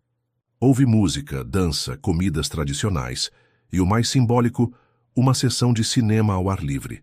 A primeira que muitas daquelas crianças presenciavam. Isso é apenas o começo, disse Eduardo a Yara, enquanto observavam a alegria da comunidade. Se os testes de longo prazo confirmarem a eficácia do sistema, podemos expandir para centenas de comunidades semelhantes na Amazônia e em outras regiões remotas do Brasil. Naquele momento, Yara teve uma nova inspiração. Doutor, Eduardo, disse com os olhos brilhando de entusiasmo, e se combinássemos os 2 projetos? E se cada sistema de energia viesse acompanhado de uma escola móvel adaptada para a realidade local? Eduardo sorriu amplamente. Yara Ribeiro, você não para nunca de ter ideias brilhantes, não é mesmo? 3 anos se passaram desde a implementação do primeiro sistema energético na Amazônia. Yara, agora com 14 anos, havia se transformado não apenas fisicamente, estava mais alta, seus traços infantis dando lugar a uma beleza serena e confiante, mas também em sua posição, no cenário científico nacional. Já não era vista como uma criança prodígio, mas como uma jovem cientista, respeitada por mérito próprio. O projeto das escolas móveis de ciência e tecnologia havia se expandido para mais de 80 unidades espalhadas pelo Brasil, da periferia, de grandes capitais a vilarejos remotos no interior da Amazônia e do sertão nordestino. O sistema energético biomimético, aperfeiçoado após extensos testes em campo, fornecia energia limpa e autônoma para dezenas de comunidades isoladas e começava a ser adaptado para uso urbano em favelas e assentamentos precários sem infraestrutura adequada. A vida pessoal de Yara e Dona Jurema também mudara significativamente. Graças ao reconhecimento nacional do trabalho de Yara, o governo do Distrito Federal oferecera à família um apartamento melhor em um conjunto habitacional recém-construído, ainda em Sobradinho, mas com condições muito superiores ao antigo. Jurema agora trabalhava como coordenadora comunitária do programa EMCT, função que lhe permitia utilizar sua sabedoria prática e habilidades organizacionais para fortalecer a conexão entre as escolas móveis e as comunidades atendidas. Era uma manhã de terça-feira, quando Yara foi chamada com urgência ao escritório de Eduardo no ITB. Ao chegar, encontrou não apenas o diretor, mas também Camila, agora coordenadora geral do projeto Amazônia, e representantes do Ministério de Minas e Energia, todos com expressões graves. Yara, temos uma situação crítica, começou Eduardo sem rodeios. Uma tempestade severa atingiu a região norte durante a madrugada. Diversas torres de transmissão foram derrubadas e o sistema interligado nacional está comprometido. 5 estados estão completamente sem energia, incluindo hospitais e serviços essenciais. O pior, continuou o representante do Ministério, um homem de meia idade com olheiras profundas, é que as subestações de Tucuruí e Belo Monte sofreram danos significativos nas comportas e sistemas de controle. A previsão, mais otimista, é de pelo menos 3 dias até a restauração parcial e semanas até a normalização completa. Yara processava rapidamente as informações. Tucuruí e Belo Monte eram 2 das maiores hidrelétricas do país, responsáveis por abastecer não apenas o norte, mas enviar energia para outras regiões através do Sistema Interligado Nacional. Onde exatamente estão os danos mais críticos? Perguntou ela, já analisando mentalmente possíveis soluções. Os sistemas de controle das comportas foram danificados por descargas elétricas, explicou o representante ministerial. Não conseguimos regular o fluxo de água de forma precisa, o que significa que não podemos gerar energia de forma estável e segura. Basicamente, simplificou Camila, perdemos a capacidade de comunicação entre os sensores das barragens e os sistemas que controlam as turbinas. É como tentar dirigir um carro com os olhos vendados. Enviar técnicos para reparos convencionais levaria dias, continuou o homem do ministério. Precisamos de uma solução temporária que permita, pelo menos, o funcionamento parcial e seguro dos sistemas, até que os reparos definitivos sejam feitos. Eduardo olhou diretamente para Yara. Lembra-se do sistema de controle adaptativo que você desenvolveu para o projeto Amazônia? Aquele que permite que o sistema energético se autorregule com base em dados ambientais em tempo real? Yara assentiu, começando a entender onde ele queria chegar.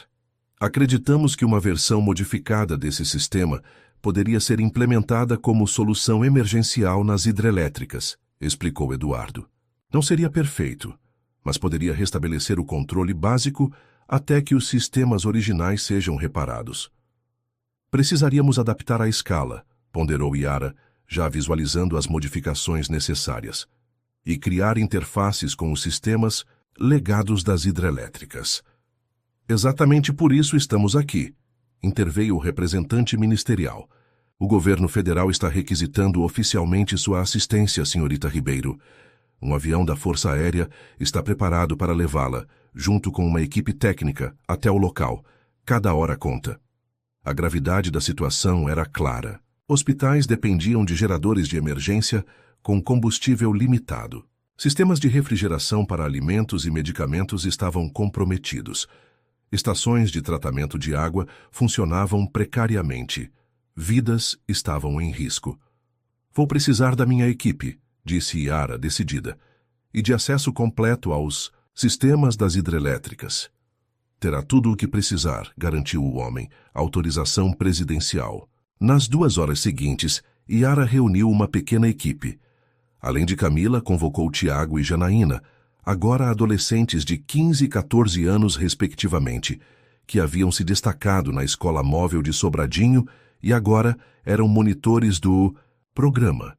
Embora jovens, ambos haviam trabalhado extensivamente com Yara na adaptação do sistema de controle original e conheciam seus princípios fundamentais melhor que muitos engenheiros formados. Dona Jurema foi informada da situação por telefone. Inicialmente preocupada com a filha embarcando em uma missão tão crítica, acabou entendendo a importância do momento. Vá com Deus, filha, disse ela. Você nasceu para isso. O voo no jato da FAB até Belém e de lá em helicóptero até a hidrelétrica de Tucuruí foi tenso e silencioso. Cada membro da equipe revisava mentalmente os desafios que enfrentariam. A dimensão da responsabilidade era esmagadora. O abastecimento energético de milhões de pessoas dependia do sucesso de sua missão. Ao chegarem a Tucuruí, a realidade da crise tornou-se ainda mais palpável. A sala de controle da hidrelétrica, normalmente um centro de operações metódico e ordenado, estava em caos controlado. Engenheiros e técnicos trabalhavam freneticamente, tentando manter um mínimo de funcionalidade com sistemas improvisados. Bem-vindos ao inferno, cumprimentou-os a diretora operacional da usina, uma engenheira experiente de cabelos grisalhos, e expressão exausta. Estamos operando no escuro literalmente. Perdemos 80% dos sensores de monitoramento e 60% dos sistemas de controle automatizado. A situação era ainda mais complexa do que haviam imaginado. O problema não estava apenas na comunicação entre sensores e atuadores, mas no próprio sistema de interpretação de dados. As descargas elétricas haviam corrompido os algoritmos de controle, criando comportamentos imprevisíveis nas comportas e turbinas. É como se o cérebro da hidrelétrica tivesse sofrido um AVC, explicou um dos engenheiros. Ele ainda funciona, mas não consegue coordenar os movimentos adequadamente. Yara pediu acesso aos servidores centrais e às especificações técnicas completas dos sistemas afetados. Durante as horas seguintes, ela e sua equipe trabalharam incessantemente para compreender a arquitetura do sistema e identificar pontos onde poderiam intervir sem causar danos adicionais. O que precisamos fazer? Explicou. Yara para a equipe técnica da hidrelétrica é criar uma camada intermediária de software que interprete os dados fragmentados dos sensores ainda funcionais. Extrapole as informações ausentes usando nossos algoritmos adaptativos. E então, envie comandos coerentes para os sistemas de controle. Era uma solução elegante em teoria, mas incrivelmente complexa na prática.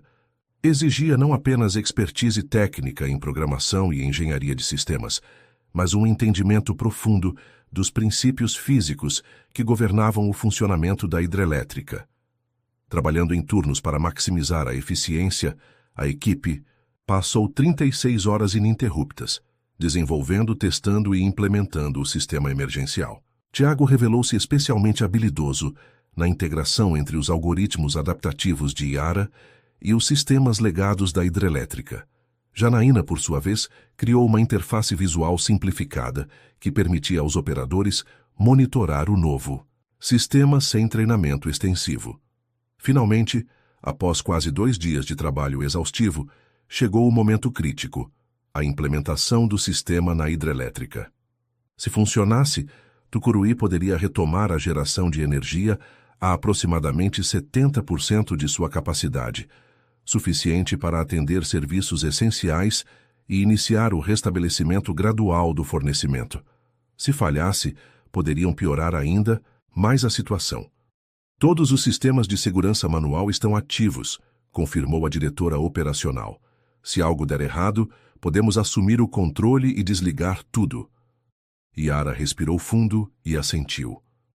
Iniciar sequência de implementação, ordenou, com uma calma que não refletia a tempestade de ansiedade em seu interior. Os minutos seguintes foram os mais longos da vida de Yara. Telas de computadores piscavam com informações técnicas, engenheiros monitoravam leituras em tempo real, operadores mantinham comunicação constante com equipes de campo posicionadas em pontos estratégicos da barragem. Inicialmente, o sistema apresentou instabilidades preocupantes. As leituras oscilavam mais do que o previsto, e houve momentos em que pareceu que teriam que abortar a operação. Mas, gradualmente, à medida que o algoritmo adaptativo aprendia com os dados recebidos, as flutuações foram diminuindo. O sistema começava a encontrar seu equilíbrio. Está estabilizando, anunciou Tiago, monitorando as métricas principais. A variação está dentro dos parâmetros aceitáveis. 1 hora depois, a primeira turbina foi reconectada à rede. Depois, a segunda, a terceira. Ao amanhecer do terceiro dia, Tucuruí operava a 65% de sua capacidade, menos que o ideal, mas suficiente para começar a aliviar a crise energética. A notícia se espalhou rapidamente. O sistema desenvolvido por Iara e sua equipe havia funcionado. Adaptado às especificidades de Tucuruí, o mesmo conceito poderia ser implementado em Belo Monte e outras instalações afetadas. A luz começava a voltar para milhões de brasileiros. No centro de operações, exaustos mas exultantes, Iara, Camila, Tiago e Janaína receberam os agradecimentos emocionados da diretora operacional e de sua equipe.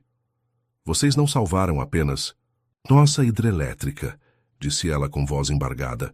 Salvaram vidas. Hospitais que estavam prestes a ficar sem energia para UTIs agora têm fornecimento estável. Sistemas de refrigeração para vacinas e medicamentos voltaram a funcionar. Foi nesse momento que o telefone da sala de controle tocou. A diretora atendeu e, após alguns instantes de surpresa, estendeu o aparelho para Iara. É para você. O presidente da República. Com mãos trêmulas, Iara pegou o telefone. Senhorita Ribeiro, disse a voz grave do outro lado da linha. Em nome de todos os brasileiros, quero expressar nossa profunda gratidão pelo que você e sua equipe realizaram. O país tem uma dívida com vocês.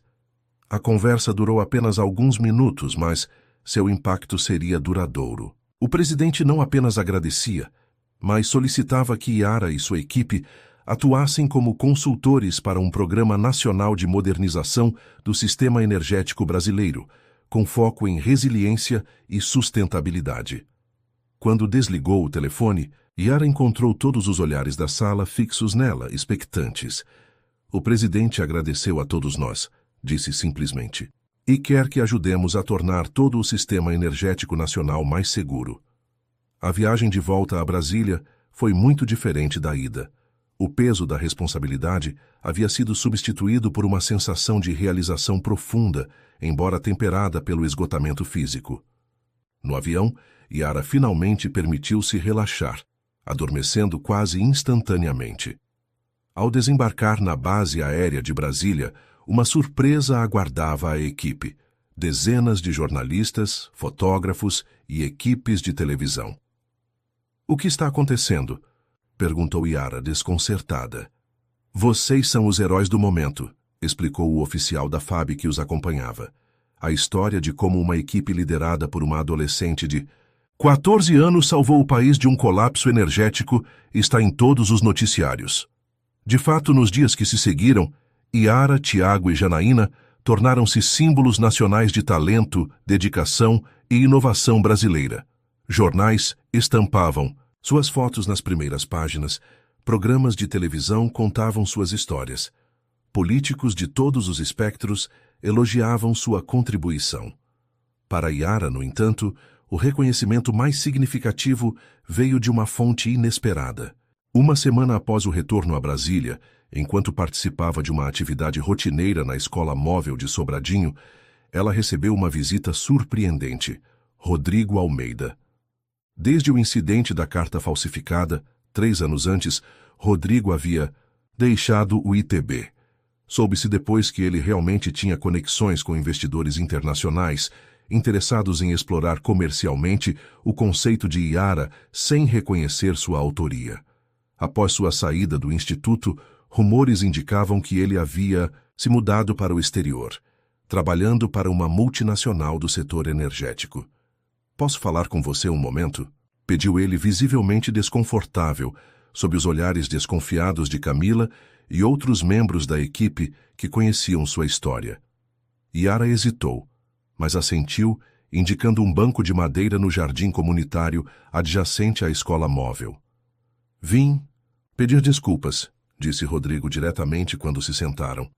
O que fiz há 3 anos foi imperdoável. Deixei que meu ego e ambição nublassem meu julgamento ético.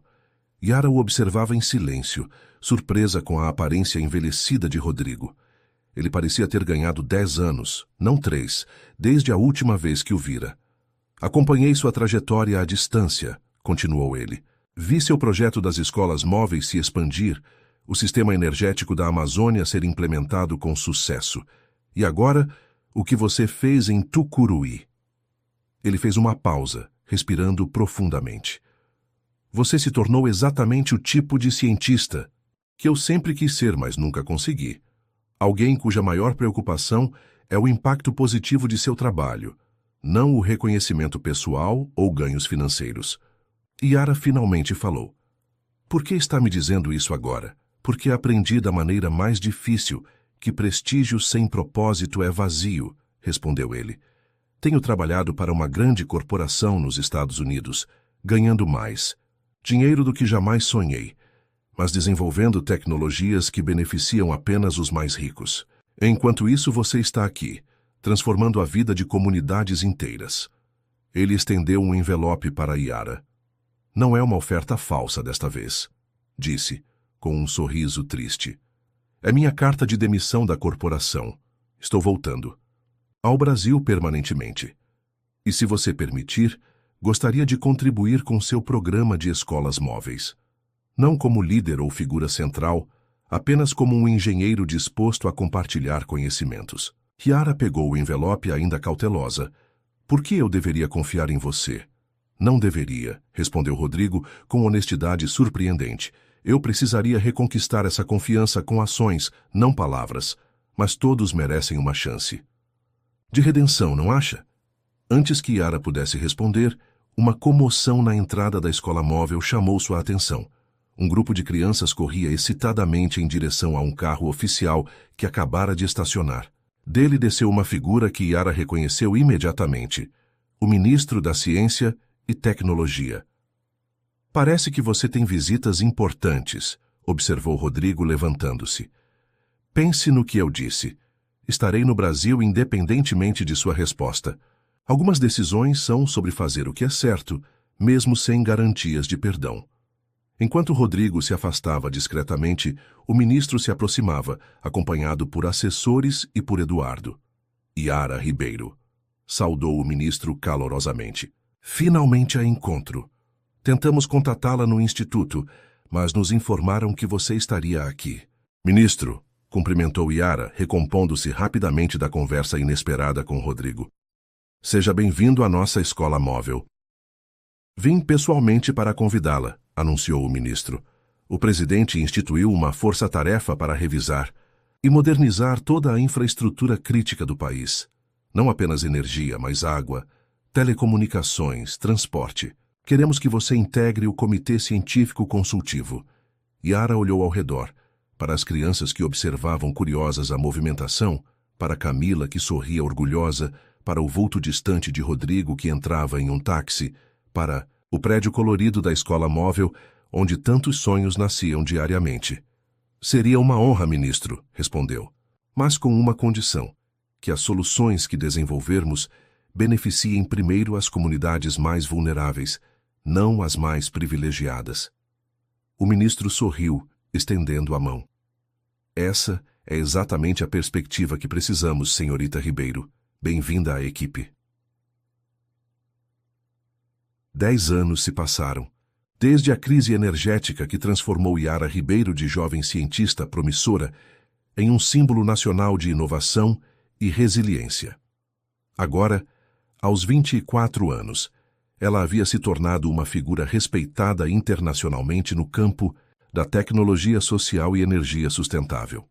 A manhã estava clara em Brasília, quando Yara chegou ao Pavilhão Nacional de Ciência e Tecnologia, um imponente complexo arquitetônico inaugurado 3 anos antes para centralizar as principais iniciativas de pesquisa e desenvolvimento do país. Era um dia especial, o 10º aniversário do Programa Nacional de Escolas Móveis de Ciência e Tecnologia, que agora contava com mais de 500 unidades espalhadas por todos os estados brasileiros e havia inspirado programas semelhantes em outros 12 países. Doutora Ribeiro, que prazer vê-la. Que prazer! Cumprimentou o diretor do pavilhão, um físico respeitado que havia sido professor de Yara durante sua graduação no Instituto Tecnológico de Brasília. A mesma instituição onde tudo começara e que ela escolhera para sua formação formal, recusando ofertas de universidades prestigiosas do exterior. Professor Henrique, já pedi para não me chamar de doutora, respondeu Yara, sorrindo enquanto o abraçava. Ainda nem defendi meu doutorado. Formalidade, respondeu ele com um gesto displicente. Alguém que revolucionou 2 campos científicos antes dos 20 anos merece qualquer título, com ou sem diploma. Caminhando pelos corredores do pavilhão, Yara refletia sobre a jornada que a trouxera até ali. Após a crise energética, o convite para integrar o Comitê Científico Consultivo do governo havia se transformado em uma posição permanente. Paralelamente, ela continuou desenvolvendo o programa de escolas móveis, que cresceu organicamente, adaptando-se às necessidades e realidades de cada comunidade onde era implementado. Ao chegar ao grande auditório, Yara foi recebida por uma onda de aplausos. O espaço estava lotado. Educadores, cientistas, representantes de comunidades beneficiadas pelo programa, autoridades nacionais e internacionais, e, mais importante para ela, dezenas de jovens talentos descobertos e desenvolvidos nas escolas móveis. No palco, uma longa mesa estava preparada para o painel de abertura. Yara reconheceu os outros participantes. Eduardo Sampaio, agora com cabelos completamente brancos, mas o mesmo entusiasmo de sempre. Dona Jurema, que administrava com competência surpreendente a rede de coordenadores comunitários do programa. Camila Santos, que havia se tornado ministra da Ciência e Tecnologia no governo atual. Tiago e Janaína, aqueles mesmos adolescentes que a acompanharam na missão em Tucuruí, agora jovens cientistas brilhantes com carreiras próprias, e, para sua surpresa, Rodrigo Almeida. A relação de Yara com Rodrigo havia evoluído de maneira inesperada ao longo dos anos. Após seu pedido de desculpas sincero, ele realmente dedicou-se a reconstruir sua reputação, não através de autopromoção, mas de trabalho genuíno em comunidades carentes. Começou como voluntário em uma escola móvel na periferia de São Paulo, depois tornou-se mentor técnico e, eventualmente, coordenador regional do programa no Sudeste. A redenção não viera facilmente. Muitos desconfiaram de suas intenções por anos, mas sua persistência e resultados concretos gradualmente conquistaram o respeito que outrora buscara pelo caminho errado. Bem-vindos à celebração dos 10 anos do Programa Nacional de Escolas Móveis de Ciência e Tecnologia, anunciou a mestre de cerimônias. Um projeto que começou com uma ideia simples de uma menina de 11 anos e hoje transforma a realidade educacional e tecnológica de comunidades em todo o Brasil e além. O evento iniciou-se com um vídeo institucional que contava a história do programa. Yara assistia com um misto de orgulho e humildade, ainda surpresa quando via sua própria trajetória narrada como inspiração. As imagens mostravam a primeira escola móvel em Sobradinho, depois a expansão para comunidades ribeirinhas na Amazônia, aldeias indígenas, quilombos, assentamentos rurais, periferias urbanas, até chegar às implementações internacionais mais recentes em países da América Latina e África. Após o vídeo, Eduardo foi o primeiro a falar.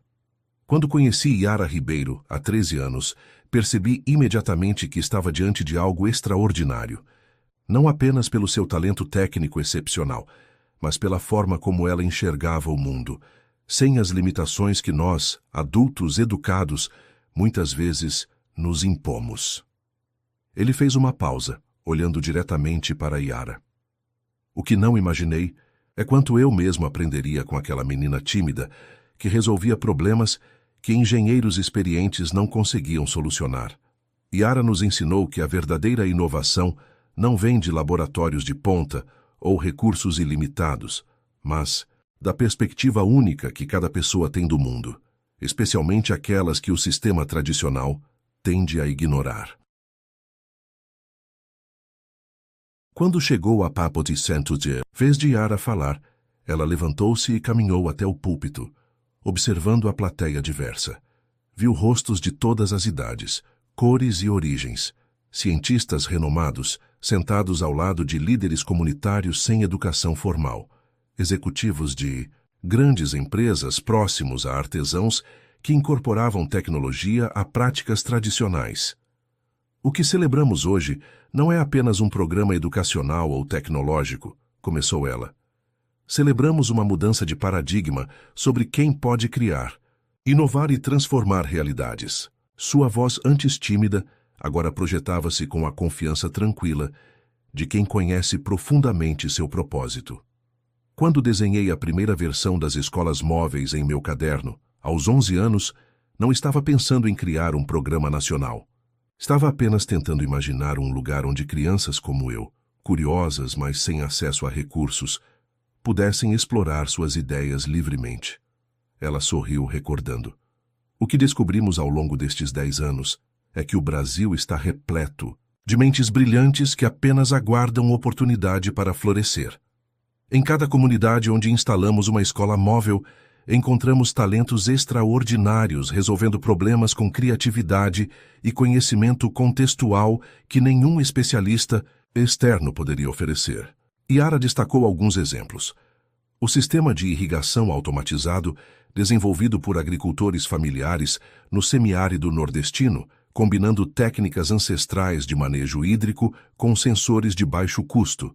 A rede de monitoramento ambiental, criada por jovens ribeirinhos na Amazônia, que alertava sobre mudanças sutis no ecossistema antes que pudessem ser detectadas por satélites. O método revolucionário de construção, com materiais recicláveis desenvolvido em uma favela de São Paulo, que reduzia custos e aumentava a resiliência das habitações. Cada uma dessas inovações surgiu não de grandes centros de pesquisa, mas de pessoas comuns que conheciam profundamente os desafios de suas comunidades e receberam ferramentas e apoio para desenvolver soluções, explicou. Este é o verdadeiro poder da democratização do conhecimento científico e tecnológico. Após sua fala, Camila anunciou oficialmente a nova fase do programa. Além das unidades físicas, o Ministério estava lançando uma plataforma digital que conectaria todas as escolas móveis, permitindo intercâmbio de conhecimentos e colaboração em tempo real entre comunidades distantes. Simultaneamente, um Fundo Nacional de Apoio à Inovação Social garantiria recursos para que as melhores ideias surgidas nas escolas móveis pudessem ser desenvolvidas até se tornarem soluções implementáveis em larga escala. Não queremos apenas ensinar ciência e tecnologia, explicou a ministra. Queremos criar um ecossistema nacional de inovação descentralizada, onde o conhecimento flui em todas as direções, não apenas de cima para baixo. O momento mais emocionante do evento, porém, veio quando um grupo de jovens inovadores de diversas escolas móveis do país apresentou seus projetos. Entre eles estava Mateus, um garoto de 12 anos de uma comunidade quilombola no Maranhão, que desenvolvera um sistema de detecção precoce de incêndios florestais usando sensores de temperatura e umidade conectados a uma rede mesh autogerenciável, sem dependência de internet. Minha inspiração foi a Yara Ribeiro, disse ele com naturalidade. Li sobre como ela começou desenhando projetos em um caderno velho e pensei, se ela conseguiu, por que eu não conseguiria? Yara sentiu lágrimas nos olhos ao ouvir aquelas palavras. Era exatamente este o propósito do programa. Não criar dependência de gênios ou salvadores, mas mostrar a cada criança que ela mesma poderia ser protagonista da transformação. Após as apresentações formais, o evento continuou com uma feira de inovação nos jardins do pavilhão, onde dezenas de projetos desenvolvidos nas escolas móveis eram demonstrados por seus criadores. Yara circulava entre os estandes, conversando com cada jovem inovador, interessando-se genuinamente por suas ideias e desafios. Foi ao lado de um projeto de biodigestor, adaptado para comunidades urbanas, que ela encontrou Rodrigo novamente. Impressionante o que esses jovens estão criando, não é? Comentou ele, observando um grupo de adolescentes explicando animadamente seu sistema para visitantes. É o que sempre soube, respondeu Yara. O talento está em toda parte. Só precisamos criar o ambiente certo para que ele floresça. Caminharam. Juntos por alguns minutos em silêncio confortável, até que Rodrigo falou. Sabe, passei anos da minha vida tentando provar meu valor através de títulos, publicações e posições de prestígio. E no final, encontrei muito mais significado ajudando outros a descobrirem seu próprio potencial. Yara sorriu. É uma lição que todos precisamos aprender eventualmente. O verdadeiro impacto não vem do que realizamos sozinhos, mas do que possibilitamos que outros realizem. Naquele momento, foram interrompidos por uma jovem jornalista que pedia uma entrevista com Yara. Antes de se afastar, Rodrigo disse: "Obrigado, Yara. Não apenas pela segunda chance que me deu, mas por mostrar um caminho diferente para todos nós." A entrevista foi breve, mas uma pergunta em particular fez Yara refletir profundamente. Qual você considera seu maior legado até agora? Ela olhou ao redor, para os jovens inovadores, para as famílias que visitavam a feira, para os cientistas que conversavam animadamente com líderes comunitários, e respondeu: "Não acredito em legados individuais. O que construímos aqui foi obra de milhares de mãos e mentes. Minha contribuição foi apenas ajudar a criar espaços onde pessoas brilhantes, que o sistema tradicional muitas vezes ignora, pudessem mostrar sua luz."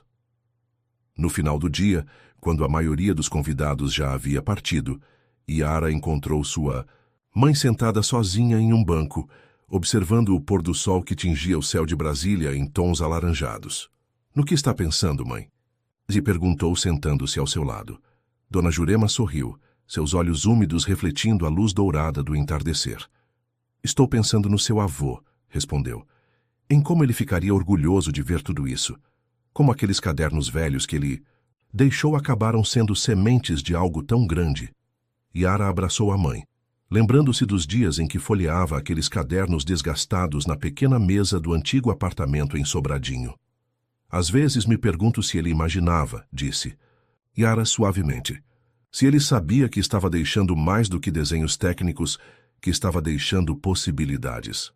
Seu avô sempre dizia que conhecimento guardado é como semente no pacote. Nunca vira árvore", respondeu Jurema. "Ele seria o primeiro a aplaudir o que você fez. Compartilhar, multiplicar, espalhar." Naquela noite, após o evento, Yara retornou ao seu apartamento, um lugar simples, mas confortável no mesmo bairro de Sobradinho onde crescera. Apesar de todas as oportunidades que teve para mudar-se para lugares mais prestigiosos, ela escolhera permanecer próxima às suas raízes. Sentada em sua pequena varanda, observando as luzes da cidade ao longe, Yara refletia sobre a jornada dos últimos 13 anos. De menina tímida desenhando em cadernos velhos, a cientista reconhecida internacionalmente. De uma criança que apenas queria entender como as coisas funcionavam, a criadora de um movimento que transformava a relação entre ciência, tecnologia e sociedade. Seu telefone tocou, interrompendo seus pensamentos. Era Eduardo. "Yara, desculpe. Ligar tão tarde, mas acabei de receber uma notícia que não podia esperar até amanhã." Ela endireitou-se, subitamente alerta. O tom de Eduardo sugeria algo importante. "Acabo de sair de uma reunião com representantes da ONU", continuou ele. "Eles querem implementar o modelo das escolas móveis como parte de um programa global de desenvolvimento sustentável. Inicialmente, em 10 países com potencial para expandir para 50 nos próximos 5 anos. Yara ficou momentaneamente sem palavras. "Isso é incrível", conseguiu dizer finalmente. "Eles querem que você lidere a implementação internacional", acrescentou Eduardo. "É uma oportunidade sem precedentes de impacto global." Após desligar, Yara voltou à varanda, sua mente fervilhando com possibilidades. O modelo que havia criado para ajudar crianças como ela no Brasil agora poderia beneficiar milhões em outros países. Era uma responsabilidade enorme, mas também a realização de um sonho que nem sabia que tinha quando, aos 11 anos, desenhou a primeira versão da escola móvel em seu caderno. Seu olhar se voltou para uma fotografia emoldurada na parede da varanda, a única que mantinha em exibição permanente. Não mostrava prêmios, reconhecimentos ou momentos de glória, mas sim a primeira turma da escola móvel de Sobradinho. 20 crianças sorridentes, de diferentes idades e origens, cada uma segurando alguma criação própria, pequenos geradores, filtros de água improvisados, circuitos simples. No centro, uma Yara de 14 anos, ainda com aparência de menina, mas com olhos que já revelavam a visão de um futuro diferente. Aquela imagem continha a essência de tudo que viera depois. Não era sobre um talento individual excepcional, mas sobre criar espaços onde múltiplos talentos pudessem florescer. Não era sobre uma mente brilhante resolvendo problemas sozinha, mas sobre comunidades inteiras descobrindo seu poder de transformação. Na manhã seguinte, Yara acordou cedo e dirigiu-se a um local especial antes de iniciar seu dia de trabalho. A primeira escola móvel de Sobradinho, ainda em operação após todos esses anos, embora com equipamentos modernizados e capacidade expandida. Ao entrar no espaço colorido, encontrou um grupo de crianças já envolvidas em atividades diversas, algumas programando pequenos robôs, outras testando dispositivos de purificação de água, outras ainda desenhando protótipos em tablets.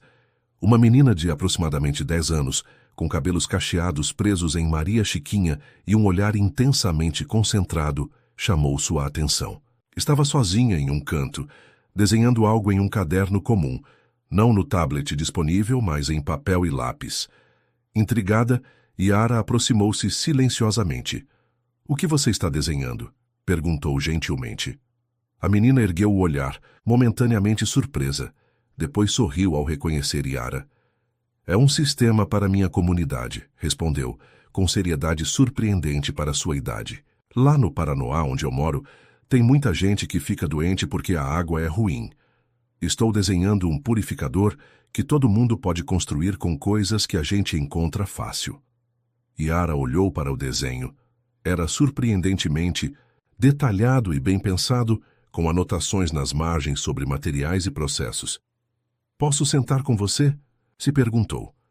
A menina assentiu, afastando-se um pouco para dar espaço. — Como você se chama? — Teresa, respondeu a menina. — Teresa Oliveira.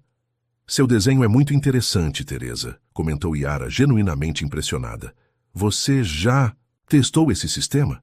— Ainda não, admitiu Teresa. Tenho algumas ideias, mas não sei se vão funcionar. A professora disse que depois do intervalo podemos usar o laboratório para testar. Yara sorriu, reconhecendo na menina o mesmo brilho, a mesma curiosidade insaciável que um dia impulsionara sua própria jornada.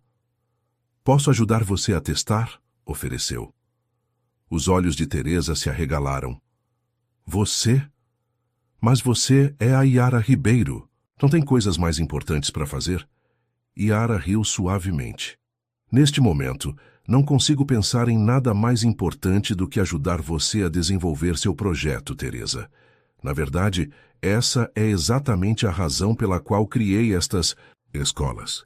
Enquanto se sentava ao lado da menina, ouvindo atentamente suas ideias e fazendo perguntas que a ajudavam a elaborar melhor seu conceito, Yara sentiu um profundo senso de continuidade. Um círculo que se completava. 13 anos atrás, ela era a menina com o caderno de desenhos, tentando resolver problemas que pareciam grandes demais para sua idade. Agora, estava ajudando outra menina a percorrer seu próprio caminho de descobertas, não impondo soluções, mas criando o espaço para que seu talento único pudesse florescer. E naquele simples momento, sentada em um banco colorido de uma escola móvel em Sobradinho, ao lado de uma menina desenhando soluções para sua comunidade, Yara encontrou a resposta para a pergunta da jornalista sobre seu legado. O verdadeiro legado não estava nos sistemas energéticos revolucionários, nos prêmios internacionais ou nos programas que se espalhavam pelo mundo. Estava ali, naquela troca, naquela continuidade, naquela certeza de que cada mente humana contém possibilidades infinitas quando encontra o ambiente certo para desabrochar.